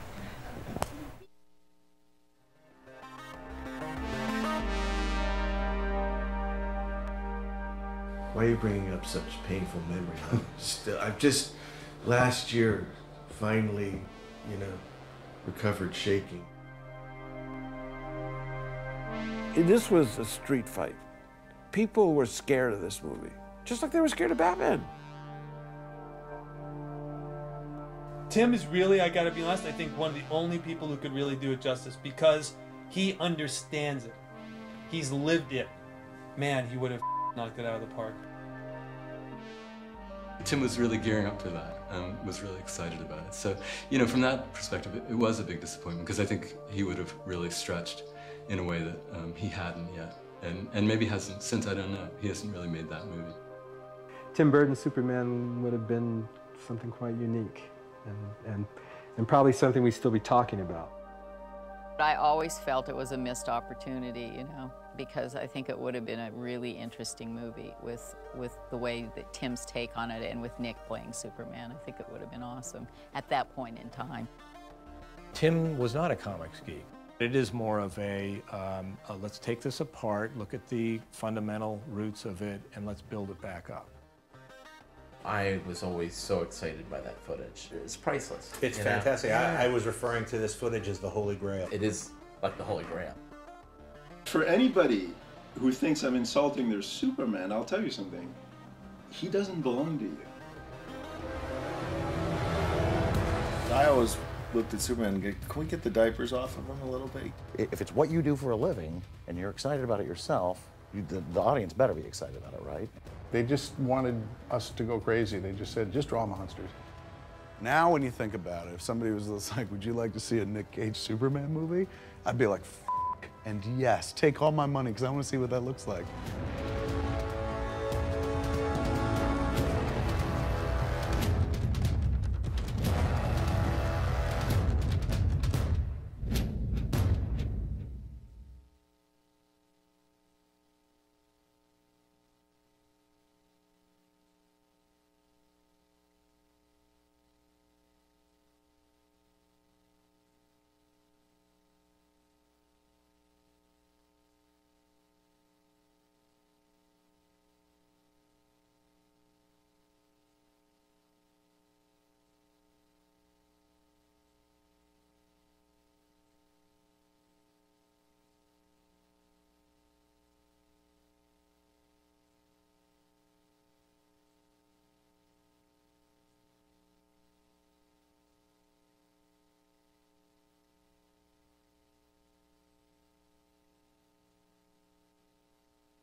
Why are you bringing up such painful memories? I've just, last year, finally, recovered shaking. This was a street fight. People were scared of this movie, just like they were scared of Batman.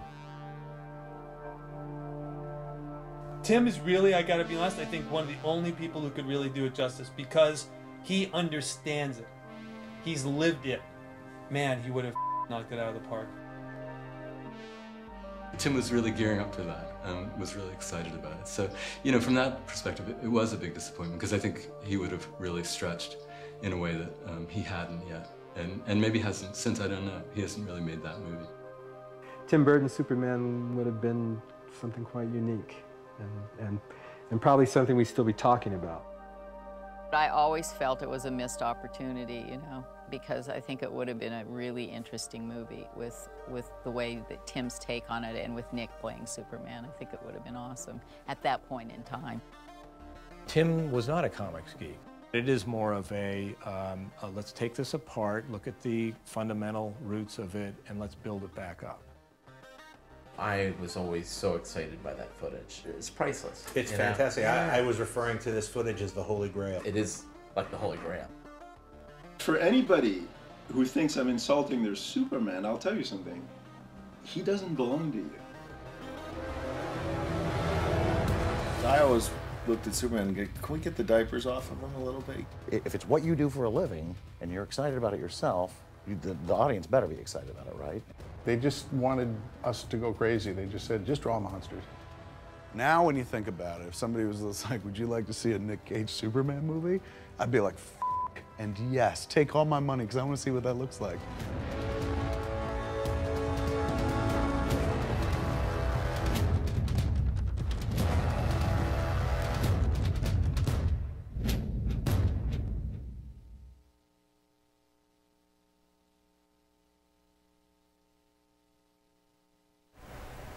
And we're back. It's the trailer so nice we had to show it to you twice. So better the second time.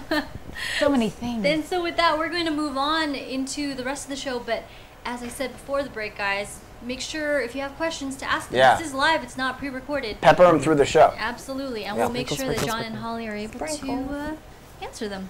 Mm-hmm. And with that, the first tonight, the second segment of the night is... Right? The Daily Planet!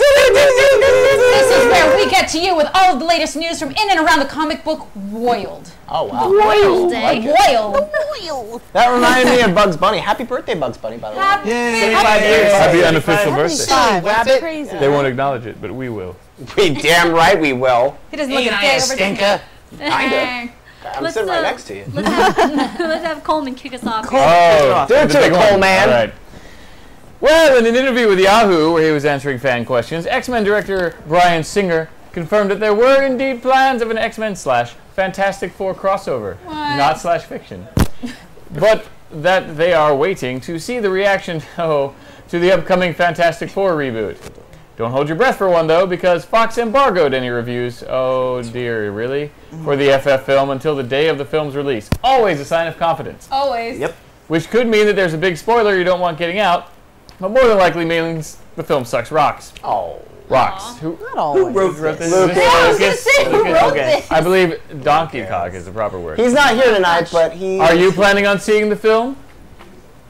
Yes, Yes, can't wait. Of course I'll see it. Yeah. Of course I'll see it. I'll be I have honest, to because I'm- my kid wants to. I know. I'm swayed. I'm swayed towards it. Yeah, I Initially, mean- all the rumors had me worried, but then the new trailer, I mean, There's a new it's trailer? total- Oh, no, that trailer. The trailer. A little, the thing was an naked thing is interesting- still sort of freaking me out. The Doom thing looks. I mean, he. Hey, looks Stanley goes into detail. Oh, well, apparently there ain't any detail on the thing, you know. Yeah. There's no thing sauce coming out of that.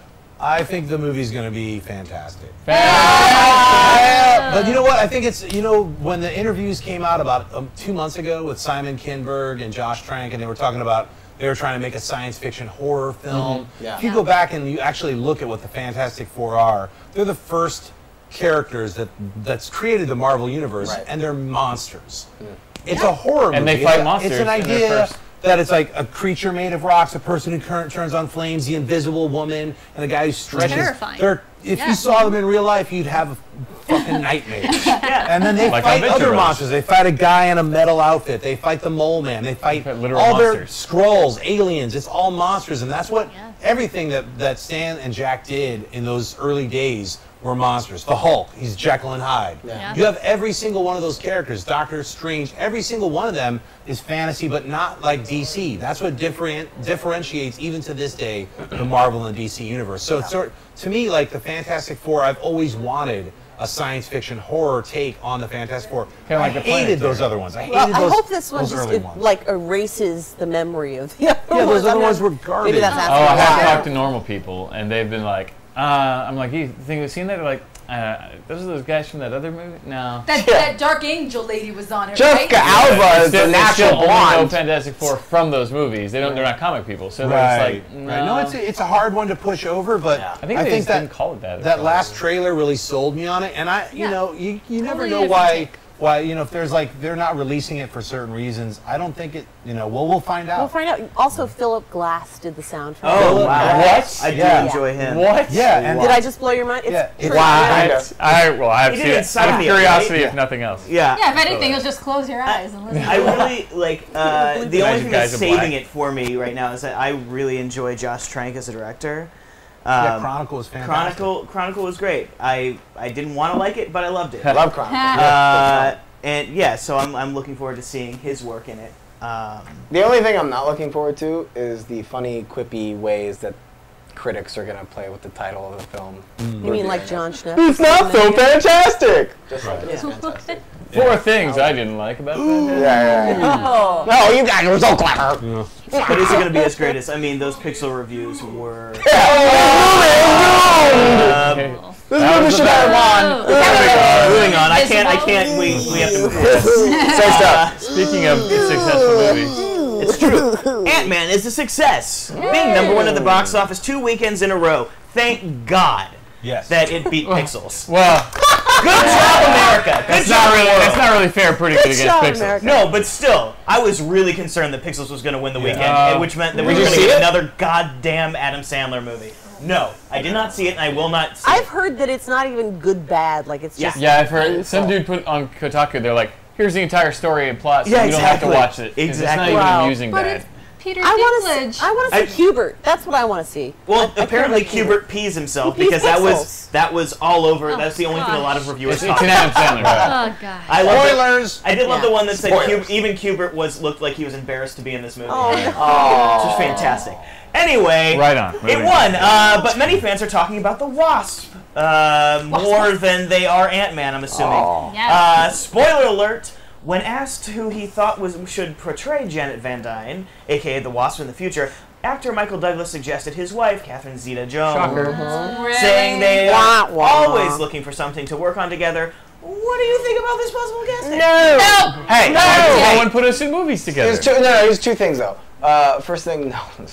But the second thing, well done, Michael Douglas. I always forget that she's your wife. Good job. Oh yeah, right. Yeah. To go against all you guys, I say it's a good idea. See Chicago, Catherine Zeta. Yeah, she's great, but she's not. I don't. She's When I saw, it's going to be like she's in it for 5 minutes. true. Here's the thing, though. I don't think I could separate myself from going. Okay, it's their couple. Yeah. No, like I don't want. You know what I mean? Yeah, I like don't wanna mom think and about dad that. in the house, Yeah, like over dinner. I don't want to think about that. But would they do flashback sequences like they did in this movie and do that weird, the weird? Hey, he looked great. Fucked up. He looked great when I first saw him. Like they're getting this technology down, except for when his eyebrows moved and his eyebrows went. Oh, don't point out the facts to me. I didn't know that. There was no special effects. They took a DeLorean. They went back to Wall Street, brought him back from the 80s, and said, "You do this right now, Michael Douglas." Why don't you go watch Tron again? You'll appreciate it. Oh, I do appreciate it. Way better than Tron. Oh my God. Oh, so better. Yeah. No, it was Michael LA Douglas. Noir came out the Tron same was year as embarrassing Tron, and compared that to was that. like The music was so why good. couldn't a video game is looking better than a movie? Yeah. So, Killer, this is live. Yeah. That'd be a pretty neat trick if this was pre-recorded. Chicago is amazing. I lived there for 12 years. The 12 Bench. I know it's totally off subject, and you're not talking about the same thing. It's a long time. Well, but isn't Janet Asian? Well, maybe she'll be. No, that's the ultimate. Yeah. Jackie. I thought she was a wasp. So white Holly comes in and have a drinking problem. Wait, can we take Greg's challenge up? I What's throw the out my challenge? prior What's this now? challenge in case anyone, e.g. producer Jennifer saying missed it, someone figures out how to get Yuka to come Yuka, come on over here. Yuka. Yuka. Come on, You got it's almost your birthday. For the person who said that they're here from Stanley's The World of Heroes watching this show, it's because of this lady right here. Yes. This is on. You make it all possible. Monday. Happy birthday to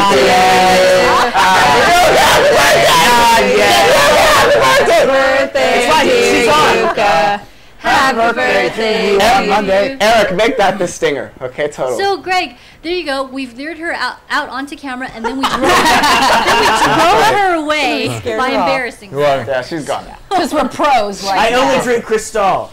Oh my gosh. Did you see what you fueled Ben's alcoholism, Greg? How We still dare love you? him. I am a lovely drunk. The truth hurts. Julia Dugardevoir says, "Happy birthday, Yuka." Vincent Cash, I say Moon Knight should get his own movie. Okay. Oh, dude, that would especially if be they do the new one. It wasn't Morrison who wrote the newest? Warren Ellis. Warren Ellis. Oh, dude, What? the stories. Yeah. Ellis it up. Okay. Well, it looks like we have some more news. Or maybe Okay. it's going to be delivered by the lovely Holly Payne. Oh, really? All right. By the way. Yes. Contrary to earlier reports, Netflix is that the right page? Yep. Yeah, you're good. Netflix COO Ted Sarandos confirmed that Marvel's Jessica Jones will premiere on Netflix later this year, and plans for a new Marvel series on Netflix every 6 months. Whoa. When asked about a possible Punisher series, Sarandos said, "It is possible for sure. That's the beauty of the Marvel universe.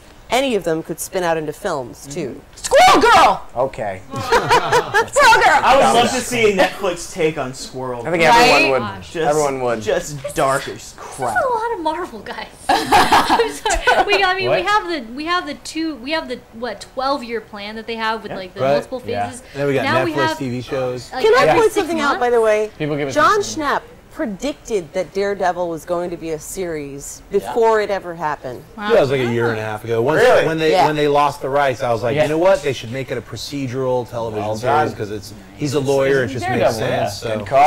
Tell us more. What else do you predict? Where's my check, Netflix? What else do you predict so we can forecast?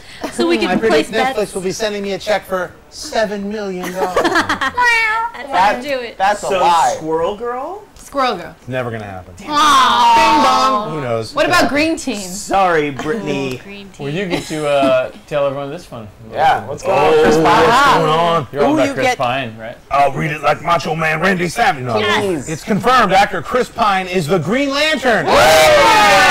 Just kidding. Wait a minute. come on. He's Steve Trevor in the upcoming Wonder Woman film. Sorry about that.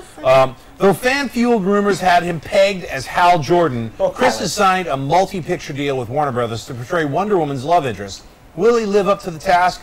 Wonder Woman is penciled in for June 2017. Yes. Huh. Will he survive? We'll all be dead by then, though. What? I don't know why I Okay. say that every Right. time. Oh, Sure. what a great way to make this weird. I just completely marvel at like how. I like. I don't know. I didn't mean that. I like the casting of Chris Farting. Pine because this still lets Ryan Reynolds be Green Lantern. Just kidding. No, I think Chris Pine's he's gonna do a good job as Trevor Howard.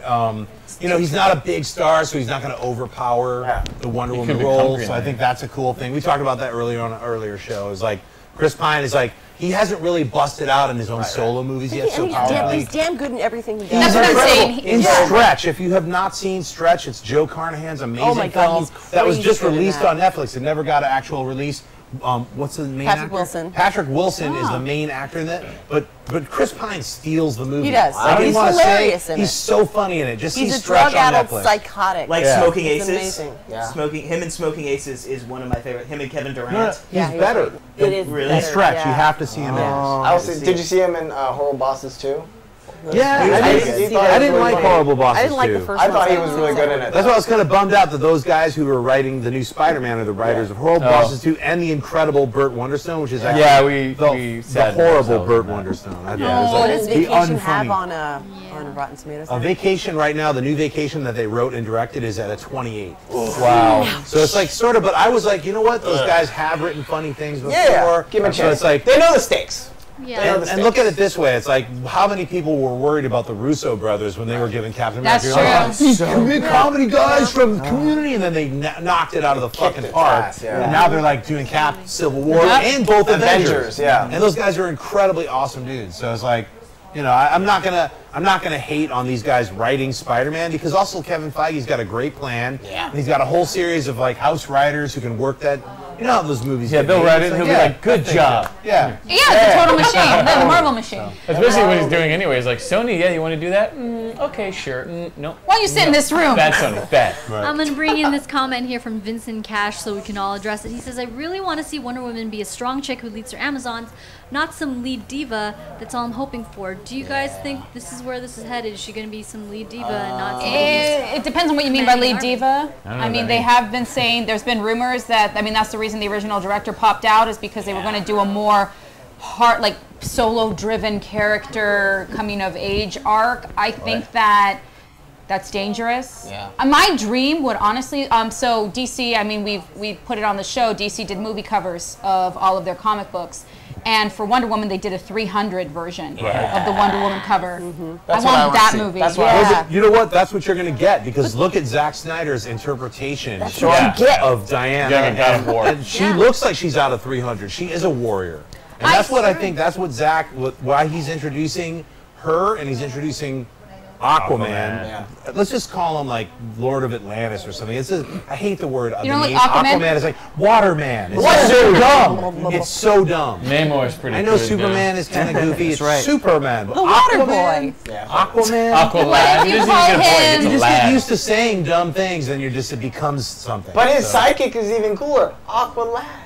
What if, Anyway. what do you Lad? can we call him Senor Ocean? We can call him King of Atlantis. That's a better title for the movie. Just call it King of Atlantis. rides and a make it seahorse, epic. guys. It's called the Submariner. Bring on the pain! So, Call him Poseidon, King of the Burson. yeah. But- anyway, I think Sorry. Wonder Woman is going to be a warrior. I'm hope, and in to the get back to the whole film. Chris Pine thing, what I love about him is he's so honest in his performances that there is, I mean, no matter how you slice and dice Wonder Woman, she comes from magic, she comes from fantasy, she comes from mythology. You're going to ground it with Steve Trevor. Right. That's he grounds it. I mean, originally, I mean, essentially, if you look at the origin story of Wonder Woman, he grounds her in the reality of man. And Right. Does he crash land on the He is. island, He so. crash lands on the island, and she's. Wake up That's call. his first. That's her first look at a human male. That won't be the case. I don't know what they're going from. Right. I just hope if they do go that they establish if they do the origin story, it's like a blip. Like we did it. She's a badass now. Yeah, She's a I'm badass with now. you Let's on do that. stuff. So I'm that's my hope. I think DC's got to kind of run with the ball here, and I think they're gonna. So, moving on, not with DC stuff. Yay! Oh, With Gambit at $150 million budget. Whoa! In public, it had many scratching their heads, including 20th Century Fox, Soon after, reports were swarming in that Channing Tatum is ready to leave Gambit, claiming that the actor and Fox couldn't reach a deal. This came to a shock to fans who weren't really rooting for him to begin with, seeing as how he's campaigned for the role for years now.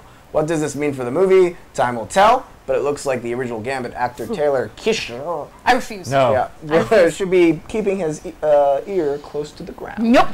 He was horrible as Gambit. Well, no, Taylor Kitsch is, he's going to be in Battleship too. That movie was horrible. He was, look. He was a string of horrible. He was good in John Carter. He was good I'm in John sorry, Carter. but if Channing Tatum can do Jupiter Ascending, why can't, I mean, I don't understand what the movie was so terrible. Oh, it was amazing. I still haven't seen it, but I hear it's like really I heard it's really bad, and I wanted. good. Hey, look, I liked it better than Seventh Son. Like boring. You saw those back. Oh, you did a double feature. Why did you do that to yourself? Because I went with my other movie talk friends, Dennis Zeng and John Campia. We're doing the double feature of death, and it was fucking awesome. I feel like there's a deeper level of self-hatred there that you're not addressing. It was beauty. Okay. 4 hours of cinematic weirdness. He came home with like he's beaming. I was like, you don't get that kind of freakish weirdness. Like the last time I got that was Chronicles of Riddick, where you had the fucking weird necromancers and some weird shit going on. I was like, what the fuck is this movie? I'm down. That's why Jupiter Ascending was so insane. I loved it. I love this Escape. What were you calling it? Toilet Boy? Yeah, it was Dog Boy Toilet Girl. Loves Toilet Girl. That was my title for the movie. Yeah. If they called it that, it would have made $100 million. Good call. True. Definitely. I'm like, what is this? Somebody was saying like you cut her character out. It was not a. It would have been a good like space opera type film, but for some reason they kept this stupid plot about. Right. She's a Russian maid. Yeah, and all her Russian family are about to get spliced up. Oh my god, it's pretty weird. That old story. But getting back to this, I have to admit, I want to know what the argument was between Channing Tatum's party and if it involved dancing. No, I'm telling you, it's a $150 million budget. He was probably a big part of that budget, and they weren't willing to give him that money. And he's like, look, Somebody's XXL. saying Jared Padalecki for Gambit. That wouldn't be so terrible. Well, you know what? I don't think Jared Padalecki could do the accent, though. Honestly, you know I what don't happened? think Channing Tatum could do the Everything was smooth sailing. Like Channing Tatum showed up at San Diego. That's Comic-Con. why I was like, he he's was in just all there. the photos with, hey, this is our new universe. That's why it's such a bizarre. He's helping stand off the What happened is stage. not only did they announce that they're doing a 4-month shooting schedule, but they dropped that budget, which probably was not supposed to be public knowledge. Because I remember we talked about that the day it dropped. It was like, Deadpool is costing $40 million. That makes sense. Gambit, what's up with $150 million? Unless we're going into Mojo's secret fucking world. Unless there's some giant set pieces that I don't know about. The cards actually come at you. Yeah, the cards come out and come at you. Explosions. It's I was like, He's just charging everything. James Cameron is involved. involved. A lot of No, shots. but then what people automatically, if you're in the business, you know, oh, there's a lot of people who are above the line on that shit right there. That's $70 million. It's Michael That's Bay's 30, Gambit. that's 20, that's 10. So you're like, wow, that shouldn't be public knowledge. So I think that actually came back, became a big, explosion. Some tables got flipped. Some shit got out on the rap. They were like, he's thinking about leaving. Then everybody ran with that and said he is leaving. It's not official. They just, some rumors came out. It's like, they're having some issues about that $150 million. And then everybody runs with it. That's what happens with the internet now. It's like, well, he has some issues about it. He's leaving? Everyone He's has not. to, he's definitely leaving. We were the victims of that this week with the rumored Xena reboot. Oh my god, the Xena No. reboot. We were so happy about it. That and really messed me up. I was so like this, and then Actually, I was like this. That's a good transition. Jackie, Yes. read our next story. I will, because I can. Yep. This is it? Yeah. No, there's one more No, from Wes. it's this one. Okay, for those of you holding out for Mark Hamill to reprise his role as the Joker in the recently announced The Killing Joke animated feature, which should be in every goddamn one of you, you can rest assured that DC is making every effort to make this dream come true for all of us. Reports have flooded the internet that Mark Hamill has already recorded his part for the film, though there hasn't been any official word yet from Warner Brothers. No word if Kevin Conroy will return as Batman, but come on! No, he has to. So here's the Hamill thing. already did this. What, do you know something? Yes. I do. So Spoiler alert. I was so. I can see it on your face. Because I've been waiting for this movie. Yeah. Since We were I was Facebooking about 4. this, remember? Since you were a young warthog. Since I was a young. No. Okay. So close. You know, ever since, like, I tell a story a lot. I got into the comic book world because of Kevin Conroy, Paul Dini, Bruce Timm, Mark Hamill. So the animation. They brought me into comics, how to read and get excited, blah, blah, blah. So I've been waiting this forever. So as soon as, like, I think it was Collider who dropped it, and then it spread like wildfire, I immediately texted one of my friends who works in that division. I was like, okay, cool. So Mark Hamill's locked in. What's going on with Kevin Conroy? And he's like, no, all of it's bogus. I was like, what? I was like, what do you mean? He's like, oh it's my not. God, you it's just not. zenith me. Yeah, I know. It's It's a word now. Special guest. He was very mum. He said, you know, the statement of DC's doing everything they can is not untrue, but Mark Hamill didn't record anything. Nothing has been done. But guys, and I speak for everyone here and everyone out there, like these two actors who have been playing these characters for 2+ decades deserve this film. Like they've earned this rally. Can we hashtag it? Yeah. There's Killing Hamill? There's no goddamn way that DC and Warner Brothers don't know that there's a huge outcry for this to happen. Like, because like I get it, you want to switch up your universes and your actors and bring something new, and blah blah blah. I mean, Hamill himself's the one that put himself into retirement. Right, yeah. And this is and if people don't know, this is the one project that Mark Hamill's been so vocal on for years. And Kevin Conroy was like, I am down if Mark is down. Now, they got him. They're like, It'll put that in there. My question is, like, because Alan Moore doesn't let people use his name, he's now the original writer. Like, when they actually do the credits for the movie, it will say, like, based on the graphic novel by the original writer and Brian Boland. That would bum me out. Because it's like, Alan Moore's such an incredible writer, especially when he was at his peak, and he was at his peak then. He had written Miracle Man, he had written The Killing Joke. That's when he was at his peak. He just finished Swamp Thing. I mean, all these incredible books that he wrote that now influence all these other writers, like Warren Ellis and Mark Millar. Every single person is influenced by that guy. So, you know, I would hope that he would at least let them use his name for that kind of credit. It's just so weird that he's like, here's why it's going to be okay no matter what of his involvement or his approval or whatever. We got Bruce Timm back. He's not going to let anybody else helm this whole creative smorgasbord. Yeah, of awesomeness without, like, he's in, and again, like, it would be the most disappointing thing in the world to hear anybody but Kevin Conroy and Mark Hamill doing those two roles in that movie specifically. And can I say that DC Animated did a great job with The Dark Knight Returns? Yeah! Like, I'm not a big fan of their animated movies. I think they chimp out with the animation quite a bit. It just seems cheap. But at least with that two-parter, they did a fantastic. Jay Oliver directed it. He did a great fucking job. Yeah, and made it a 2-part movie. Yeah, they didn't want to take chunks out, which I really respect. So I think based on the history of them, like, because again, like a Killing Joke and The Dark Knight Returns are two very pivotal, very important pieces of literature. Like, they won't fuck it up. They can't fuck it up. No, don't fuck it up. Or else this guy's coming after you. I'm gonna get so pissed. As you can see, I just don't care. So whatever. So last piece of news. What? It's a later. So the character of Mercy Graves was created in the 90s cartoon Superman the Animated Series. Awesome. She's traditionally Lex Luthor's bodyguard and assistant. What's her name? Okamoto. The title's not in here. Oh well. Well, she's been announced to be Mercy, which is such a great addition to this movie. It feels like they are taking the best parts of the entire mythos of Superman. So the animated series will, because like when I watch, what are you saying? I don't know what you're telling me. Yeah, no, I'm saying. You looked at the title of Batman v Superman. Right. Yeah, what are you talking about? The trailer that you're talking about Batman v Superman. I'm sorry. Yeah, okay. You see this? No, not all of it was. No, I just understand the news piece. You see this lady walking along with a body bag that has Zod in it. That's Mercy. Lex's assistant. I'm sorry. So the title was excluded. Mercy. So I was a little lost. But yeah, so an actress has been picked, and the character is going to be involved, and it's really exciting. Got it. And that's the news. And that's it. Oh, the shot is extra. We crumble it, and then we throw it. I always feel bad for all the people who have to pick it up afterwards. But then we grab it, and then we crumble it. I don't like paper.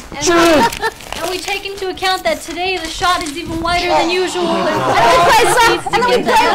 I'm out of things to throw. I'm making bad decisions. Thank you, guys. I'm done. Come back. Oh, okay. Yay! Which moves Right. us into the interactive portion of the show. What does that bring us into? Interactivity. Your turn, Ben. Yep. I don't even know what part we're in. Okay, I'll do it. Danger room. What's a danger room? The danger room. So we're gonna debate who won the week, Marvel or DC. All of us. This is all DC. Wait, DC? Are we two against A little early. four? A little early.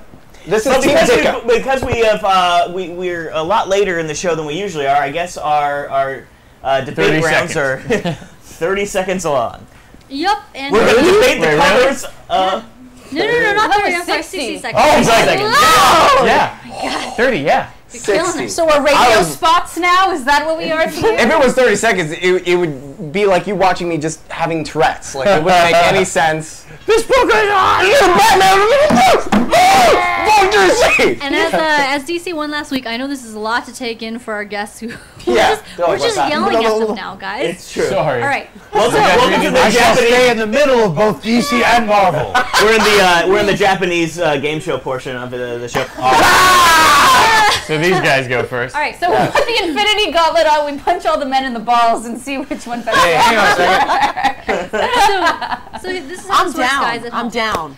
You go to tglive.com to vote, and these guys are going to try to compel you with their arguments, and you guys are going to vote via 5 different rounds, maybe whoever gets to 3 first. Right. So it might be just 3 rounds. Takes the week. So Yeah. DC, you guys won last week, so you have to present a comic book for everybody's consideration first. What do you want to do? You got 60 seconds. And I'll just actually say it. Well, that's very interesting. So Jackie's gonna come out of the gate with some awesome sauce. Ready? 60 seconds, Lord in heaven! Oh my God, you're pooping. I kinda am. Round 1. And Team DC says, go. Okay, so I'm going to be introducing, and I want to let you guys know this is a brand new book from DC. It's called Prez. What would happen in the future, or a parallel future to our own, if the internet somehow got bugged and a teenager, not even 19 years old, gets in the running for president? That's what's happening in this book. And what's actually really cool about it is it's a commentary on the socioeconomics of our day and age, of all the things that are going on in our day and age, but it's actually told through a modern perspective. It's really interesting. I think it's really cool. Basically, what's happening is it's down to 3 candidates, and all of a sudden, there's a girl named Betty Ross, and Cheryl, yeah, that is her name. Betty Ross? Yeah, Betty Ross. And so basically, she is this girl, her dad's dying of cat flu, and it's whatever. Well, there's a mix-up. You see all these politicians fighting, and all of a sudden, she gets voted as president. So what does she do? You're going to find out in the next issue. You guys, it's a lot of fun. It touches on a lot of political issues going on without forcing it down your throat. It's fun.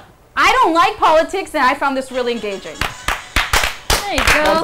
What's that? That's 60 seconds is fast. So for round 1, Team DC has presented Prez Prez. numero dos. Team Marvel, 60 seconds. I spoke Spanish. Yeah. Yes, I did. No. Your move, Marvel. All right. All right. You ready? No. All right. Let's do it. Now you ready? Wait, you're talking Betty Ross or Betsy Ross? It's Beth Ross. It's Beth. Or Beth. I messed up. All right. Let's do I was that. like, wait, it's a cameo. It started with a B. That's why I was like, Ross it didn't sound right. It's Beth. Yeah, I'm like- B-E-T-H. Can I just make a note? Prez actually came out in the 70s. It was like a limited Might be. series. Wow. It's not the first time Prez made an appearance. Might This be. is DC I trying wasn't to alive. mock some of their That's what happened. 70s stuff. The brand, like I said, Have you read it? Yeah, the old Dug ones, it? not the new ones. So. Okay, well, say this is awesome. Hey man, this new Prez is pretty awesome. I haven't read it yet. Right. All right. So Team Marvel, 1 minute on the clock to make your case. Go. Oh man, I'm gonna do Uncanny X-Men. I know, weird, huh? So some things happened. Basically, Scott Summers got cut out of the will. He had taken all of the will of Professor Xavier. So he had taken all these young new mutants and gathered them up, and then he's just like, "Screw you guys, I'm not in the will. I'm out." And they're like, "What are we gonna do? I guess let's try being superheroes." So here they are. They're engaging. A mutant attacks a bunch of people at a beach. They all jump in there. They have no cohesion. One guy, I don't know if you're aware, there's a dude called Gold Balls who is hilarious. He's like out of shape, but he wears spandex. He's just a normal guy. His only power is he creates gold balls. that fly through the air. And he's like, I have the worst superpower ever. So all he makes up for it by jumping into battles going, gold balls! Gold balls! And basically, he gets somebody videotapes it. It goes viral on the internet. He winds up on the Tonight Show. He's like, "This is amazing! People love me." And everyone's all like, "Go balls, dude!" He's like, "Go balls!" And it's great because it's been a long time coming for this guy. And by the end, unfortunately, people realize he's a mutie. They throw a bottle in his neck. He starts bleeding out. Turns really dark. Gold balls! I know the cosplay I'm going to go as for next year. Go balls! Wow, actually, it's real. I thought you were making all that garbage Actually, so horrible, can I just say, never read it. It's actually real. I could absolutely play gold balls. Yeah, it looks like that. Can I show that? Gold balls to people? Is it okay? He does, look. He actually does. Right there. Gold balls. That's incredible. He's Who wrote it? fabulous. He's It's Bendis. Wow, Of course it's Bendis. Bendis and his balls. What's going on with you, Bendy? All right, guys. Professor Xavier's will. Wait. So if you're just tuning in, this is the interactive portion of the night. We have special guests. Oh, you want to show the gold balls? Yeah, since everybody's saying it looks like Ben. Show those gold balls. Show 'em. Right here, Diane. We got a great look at the gold balls. Hey, I've got a new character. It's Gold Bond, and he's just like Gold Bond, and just sprays Gold Bond at people. Gold balls. I am getting a reflection. He kind of looks like Booster Gold. It's because of the gold. But yeah, he's goldish. Here he is. He looks a little bit like Ben right there. Yeah. Oh my God. Wow. Can't wait for the action figure There we of go. Gold Balls. When did the first iteration of gold balls Yeah, when did the first iteration of Gold In Balls? my nightmares. Gold balls. Yeah, that's right. right. was bronze balls. Yeah. Copper balls, and then the titanium balls just didn't work. So that's round one, guys. Go to tglive.com to vote. One click gets you logged in. One click gets your vote in. Just click on the symbol that's on the screen. It's super easy. DC or Marvel. Team DC is presented for your consideration. Prez number 1, Dos. 2, and Team Marvel is presenting. Uncanny gold ball. Yes. Uncanny gold balls. I'm gonna put 1 minute on the clock, and then I'm gonna recap what you guys are watching because I think a lot of people have just jumped in here. But Fucking Gold Balls. 1 Seriously, minute. look at his face. This is a guy thinking about a costume right here. He's like, I think gold Matt, balls. I think Matt could At make first, I that absolutely hated it. Now I absolutely love it. like every So single when stupid. people ask for my photo, as I just do this. Gold Balls. Yeah, You gotta go, gold balls. Just Act like a male And that's statue. the best. Beauty. The best Wait, let me see outfit. it. You could just bring a whole bunch of plastic Come on. gold balls and throw it Gold to balls. people. Okay. Gold balls. Seriously, one of his teammates is like, "Oh my God, stop shouting gold balls every time you use your power." And then by the end of it, everybody's like, "Gold balls, that's awesome!" Dude, he's going to be the brand new metal man. He's going to get titanium balls, aluminum balls, mercury balls. mercury the brand new balls. metal He's man. great because he's out of That shape could and he totally keeps his power. be this. And so by this, he finally gets people love him, and he's like, "What?" It's Marvel's answer I mean, to I have DC's iron metal balls. man. I have it. Ooh, I have iron the balls. hair. Yeah, there you go. You got gold Lead balls. balls. Lead balls. Is that really happening again? like, Plutonium look good. balls. What happened? But I will say, Somebody vote. Someone vote now. Hurry. Vote, God damn it, vote! Metal men forever. 12 inch. Prez! Oh God. I hope Are that's we not fitty true. fitty again? 50-50 again. That was perfect. Hashtag gold balls.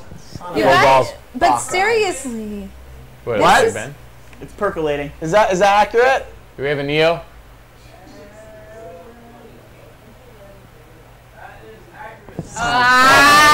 You All right, guys. You're killing me over here. this is so bad. All right. It's so bad. We gotta haul ass, guys. Shit. All right, go. So, team. 30 I'm seconds. gonna haul ass to be right back. You want to do 30 now? He's literally gonna go haul his ass. Go. Oh, he's gonna team DC. Present something. You've got a minute. Okay. Okay. Hold on, and Oh, God. Oh, yes. Yeah, that's good. Yes. Yeah. and go. Really good out of the gate. We got Justice League, Gods and Monsters. This is the Batman prequel, story by Mr. Bruce Timm. Really awesome. Straight up. Okay, so we start out with he's a vampiric Batman, and he kills this alcoholic wife beater. Of course he does. Yeah, and he's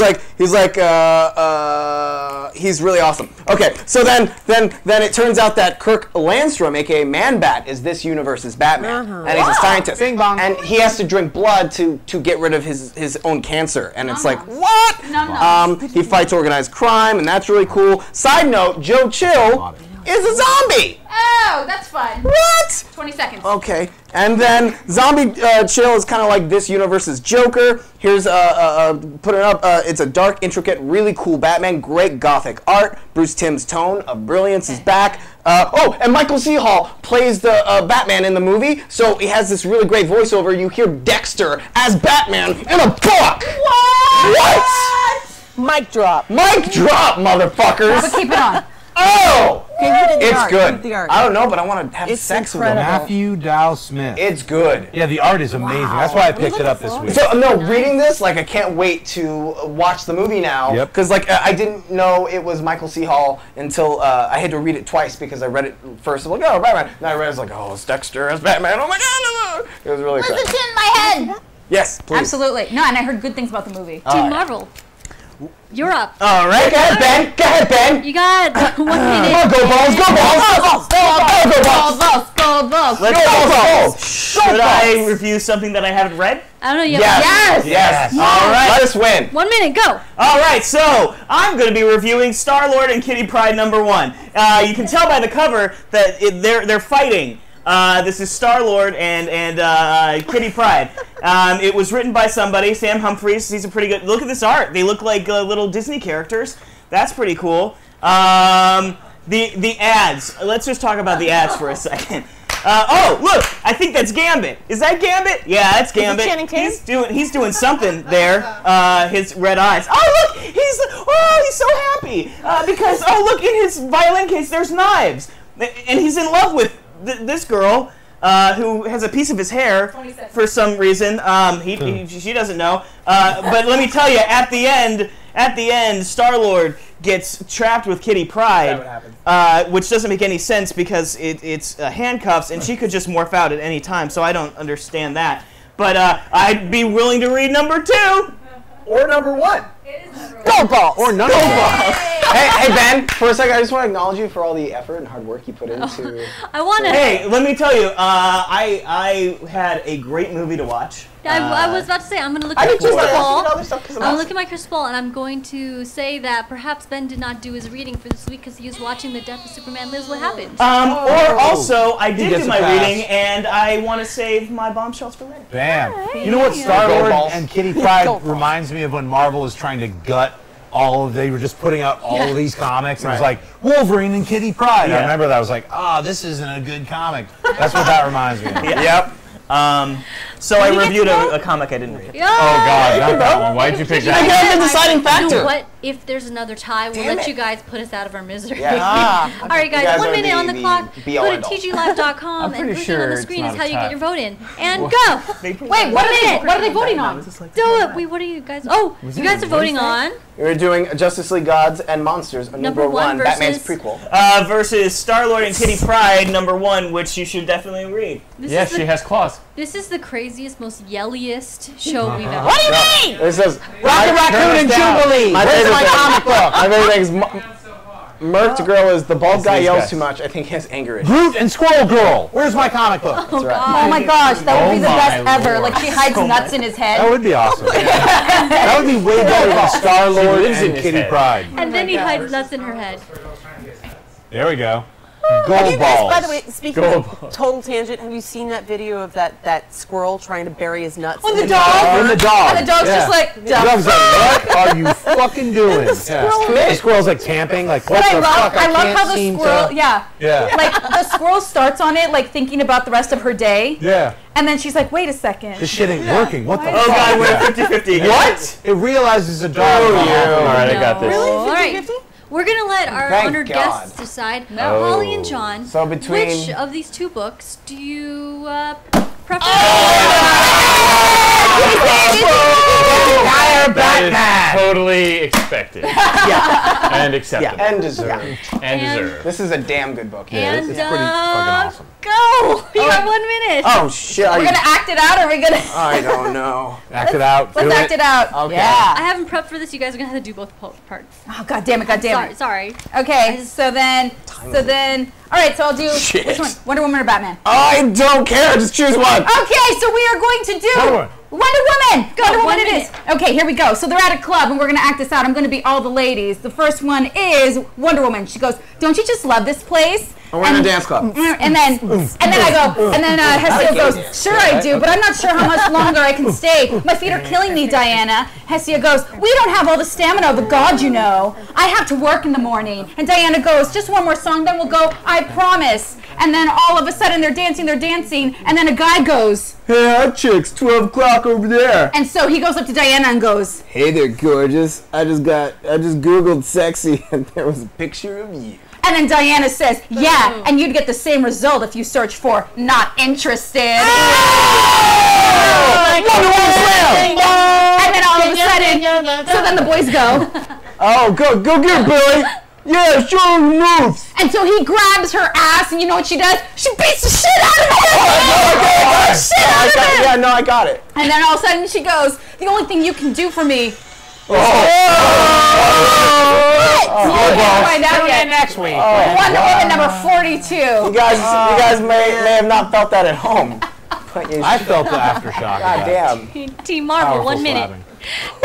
Go. This is crazy. Last days of Loki, Agent of Asgard. This is all just before Secret War started, so the universe is ending. And Loki, because he's a cool dude, takes his new best friend, a human, takes her soul out of her body, and lets her become a ghost. And she's like, what'd you do that for? He's like, because the universe is ending, and I'm going to take you out of it. She's like, oh, that's nice of you, thank you. So then, meanwhile, in Asgard, the big guy gets killed. Volstagg gets murdered. What? Closes his eyes, wakes up in Valhalla, because that's awesome. That's kind of awesome. But then Odin blows the horn that basically says, yo, all you dead guys in Valhalla, come and fight. And they do. And his wife shows up. And even these guys who've been on Earth for a while show up. And they're like, we're going to go with you. Yes. And they give this to Freya. They go, the mortals believe these when war and confirm the heroic magic known as cool. It hands them all sunglasses. And they're like, well, then let us ride forth. With shades on, and then at the end they show up and they just start killing all the forces of hell with these shades on. Loki swaps between girl and boy. He fights his future self. It gets just insane, and then the universe ends, and he's outside of it with his ghost best friend, who then realizes,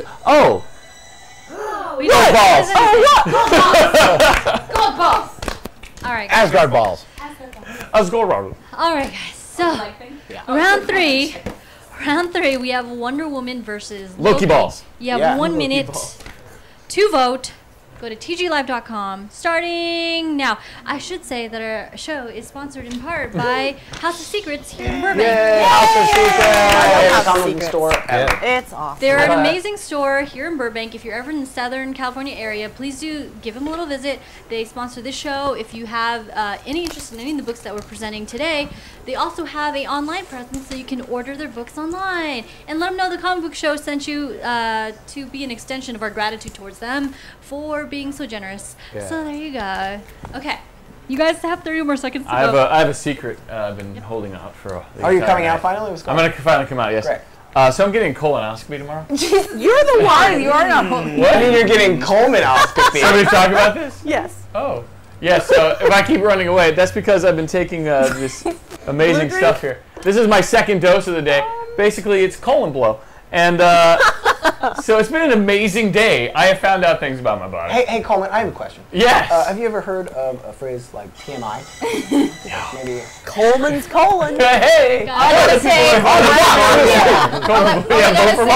is if it's in that cup and that's blue, you better watch your Gatorade, Mr. Schnepp. It's okay. Yeah. It's like a gremlin crawled up there with tasty? a super soaker. Is it like sugary? No, it's like weak Gatorade from when you were in camp in like the early 80s. Except with a worse aftertaste. juice? Not your father's Gatorade, no, but your grandfather's Gatorade. And like that orange thing, the cooler that everybody has. Oh, right, sure.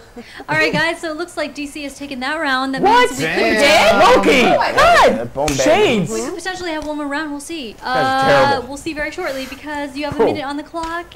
And Oh, Hero Blue did say he wanted someone to say hi. Hi! Hi! We Kind of doing some stuff, but hi! This is a live show. Hello. So, you know, doing, talk to us. Talk to our wonderful guest who made an amazing documentary indeed. about the Matt death of Hiscox. Superman. Speak slower. Liz, you speak slower. I Okay. will. The voting system is All right, what? so what are we going to do? Okay, ready? We're doing that? Yeah. I love you. I know. Go, minute. Okay, so we're doing Sensation Comics featuring Wonder Woman number 12. Número 12. I don't know what that is. So things start off literally with a bang, and Diana's like, "What's going on?" It's on Paradise Island, and all the Amazons are like, "What's happening with the nature?" And it's freaking Poison Ivy. Frickin'. It's kind of messed with my brain a little bit because Dad, what does bitch, Poison go. Ivy do on Parasite? Keep going. The island Keep they going. live on. So anyway, so she's like, "No, I'm here to warn you because Gaia is like the whole world is gonna blow up." God damn it, And Gaia. she's like, "What?" And it turns out it's actually Typhon, the father of all monsters. This ginormous, like crazy octopus beast. Octopus 20 beast. seconds. And they fight him, and it's epic. And they go in the depths of Earth, and they break them free. And there's so much to not say. But and then Go to the other story. Oh yes, and then Bruce so Bruce is like, "Hey, you need a break. Go to my dad's cabin in the Appalachians." She's like, "Cool." And so she goes there, and she's like, "Oh, do that. The Solomon Grundy, and it's really good. You read it. You read it now." That's what Tourette's looks like. Solomon Grundy. Born on a Monday. Did you see the last comment? They're still gonna win. This bald guy freaks me out. He freaks all of us out. I freak myself out. I heard Poison Ivy, Solomon Grundy. You guys, it sounded good. But oh, good lord! Oh my God, it's only really. Oh, good lord! What happened? Team Marvel. 4 minutes. Well, do it. We got So much pressure. All right. Screaming too much. So I'm going to keep it down for this one. Yeah, we're not gonna yell. Make it like a 1 sexy minute, go. NPR. I'm gonna drink Colin Blow while he reads it. All right. So Sounds we're, like a bedtime we're story. presenting Marvel Zombies, the Battle World Edition, episode number 2. Now, in the last one, I have no idea because I didn't read number 1. But apparently, this girl who's a redhead, she picked up a little bald boy. And A little bald boy? a little bald boy. Now, if you don't know, Battle World is where all the universes. Anyway, you understand. It's sequel. It's convergence. It's sequel world. So the zombies. There's zombie Saurons. There's 2 of them because apparently there's multiple dimensions. Damn. And one of the zombie Saurons ate another Sauron. So now there's Too 2. many Saurons. Also, I to the do. final page.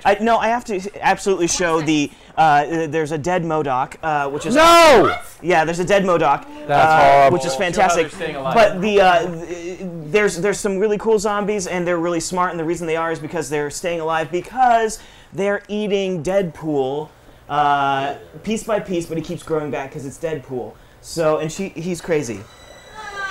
And so he's great. So we have it. Yeah. You guys, I'm sweating. And you Yeah, guys, that's a me lot. too. I don't know what's happening I want to here. point out see that that dead MODOK. whatever that stuff is I put in here, it was like hot. It was warm. Oh boy. That's what you get for keeping it in your It pants. is you, Wes. Is it? Oh, damn. Okay, Well, guys, it's a little 1 minute Oh my to God, it is a vote. baby you. That's horrible. I know, that's really horrible. Go to Go Marvel for tglive.com. yourself, Mark. You have a minute to do it. You're voting on Sensation Comics featuring Wonder Woman issue number 12 and No, she's saying they're not letting. And Marvel Zombies Team Battle up. World number Team 2. up with Poison Ivy and Wonder Number Woman. 2. but what I want to say is we've seen Ben in a book. We've seen Wes in a book. Coleman, where are we? I'm too average. You are too average. I'm in Shut every your book. mouth. I He's just in every pick, book. pick a book and be His like, oh name is yeah, Alan. oh no, there is. Yeah. Well, I should do a quick plug with 30 seconds left for you guys to vote. We've been joined today by our amazing guests, Holly Payne and John Schnepp, who are the producer and director, respectively, of The Death of Superman Lives, What Happened, an amazing documentary about the Tim Burton / Nicolas Cage Superman film that never got made. It's very eye-opening. It's entertaining front to back, and that link in the MooBot, whatever, is where you can watch it right now, digitally. Do it! But not right now. And also, you could purchase the DVD and the Blu-ray. John, we got 2 minutes. What does it say? God damn it. You know, fuck it. My Tourette's over. didn't work. What? We're gonna call it a draw. Yeah, I mean, Wait, what do you mean a draw? We Yeah, have 2 because minutes. it's 2 minutes left. Because it's Oh, 2 it is a minutes. draw. We It did is a win. draw. Literally 2 is for a draw. DC, 2 for Marvel. What's that? It's the first draw of the year. Wow. F it, you guys have made this very hard for us tonight. But thank you for voting for my very quiet and soothing voice. I think that's really what they did, is because you didn't make their ears bleed. Yeah. they were very Now, happy. Neo, can you do me a Sorry. favor and kill the commercial, please? Because we have to do 1 Infinity Gauntlet, Oh. and then we're gonna get. It's Yeah, gonna be a 'cause, quick I mean, one. yeah, you pop them out. They, Double fist they it. need to be involved in the Infinity Gauntlet. All right. Yeah, do them both. All right, Can guys. you guys pound it? Oh, yeah. Yeah. Or you can just Or you wear get them both? both. Fine. I don't get one at all, huh? He's I wanna double pound it. infinity. He's double tell you. infinity. Fisting himself. Wes, That's hit pretty it. fucking cool. Point it at him and he'll do it. All right, guys, it's time for the Infinity Gauntlet. Make an epic face. This is where you guys give us awesome characters to put in a battle of the death. We discuss and see who would win. Yes, start proposing them. Who's got stuff? The worst one, of course. And of course, there's a 40-second delay. Yeah, I'm like very confused right now because it's on the wrong hand. In the meantime, guys, we should wax because there's a 40-second delay between the time that you said that and now. But honestly, guys, The Death of Superman Lives is an excellent documentary. We've all watched it now. So freaking cool. It's a lot of fun. Actually, this is the first movie So that much love. I've watched that I want to immediately watch all of the behind the scenes. Oh, awesome. Yeah, no, absolutely. Awesome. Like we've been hearing that a lot from people on Twitter. Is that they're pacing themselves, but they'll watch one more and then watch one more. You know why I think it is though? Is because again, since your movie is a behind the scenes featurette on steroids, it's like, wait, no, there's just more movie. It's not behind the scenes. It's not deleted scenes. It's just more movie. Well, the featurette is just an extended thing that we didn't. Exactly. Yeah. And like we said, there's more art in that featurette that didn't make it into the movie. I want more movie. Well, and what I like about it is, it did start out, as you just needed to get this thing done. But you guys both have backgrounds in this culture. You know what fans, what audiences would have wanted from it. And I think what's so gratifying about that is you hit all these notes. And you, like you said, people walk away saying, you know what, this would have been a cool idea. And how many people can say that you've been able to change perspective in that way? This is an amazing Infinity Gauntlet, and we're actually going to do it because it's interesting. Usually it's a battle to the death, but I propose that this time we ask you guys which would have been the better performance ultimately, in your opinion. Ooh. Nick Cage Superman versus Nick Cage in Leaving Las Vegas, one of his most revered performances ever. That is a very hard question. I mean, you guys are the one experts. of them was Yeah, made, one of them wasn't. Exactly. Yeah. Yeah, but again, like you guys are literally the closest people to. You've seen all the footage. You've seen all so you have. Besides Tim Burton, you have the best idea. So the question is, what do we think? Would have been which portrayal would have won out? Like Nick Cage and Vegas? The one that he won an Oscar for. Yeah, I think the one that he won the Oscar for because that actually really happened. Yeah.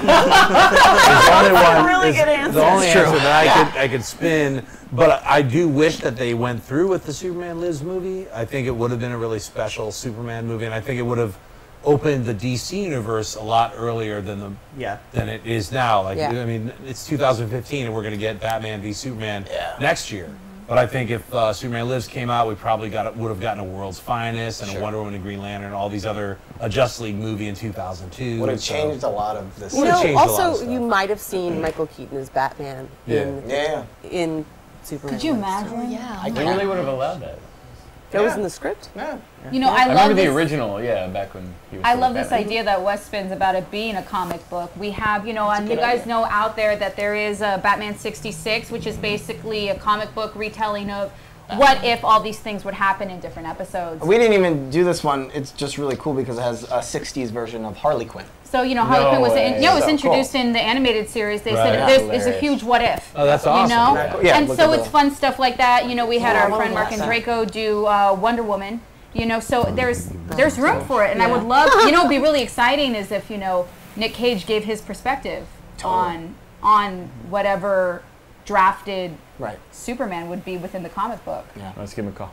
I love that the Batman 66 Joker still has his mustache. Of course. And they had to add because Cesar Romero refused to shave his mustache. Always angry about that, but I still kind of love it. It makes me, and the eyebrows are always there. Like they're always, it's brilliant. Amazing. Well, guys, I hope you enjoyed our show. We were very fortunate tonight to be graced by our special guest. Let's give them a round of applause. All right. Y'all at home, make sure you check out The Death of Superman Lives, What Happened. It's available now immediately to watch. In fact, you should be watching it right when the show concludes. Right after this. We're going to make it easy by giving you the link via the MooBot, if you can cue that up for us, Nia. Boing. And Jackie, if you'll take us out, please. You've been watching The Comic Book Show. Thank you so much for joining us. Thanks to our special guests, John and Holly, from the amazing documentary, The Death of Superman Lives. And what is the beginning of it? What happened? What happened? What happened? Yeah. What happened? You guys, Comic Book Show happens every Wednesday night here from 9 to 11 p.m. Pacific Standard Time. What happens on Monday? TG Live. On Mondays, you get a nice recap of it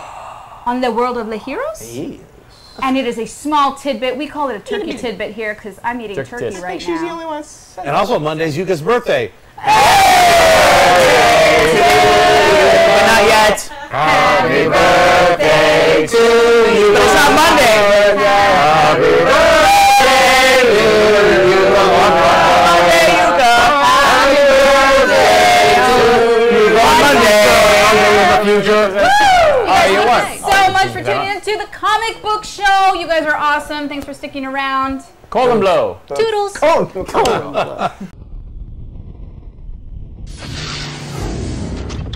Twin Galaxies.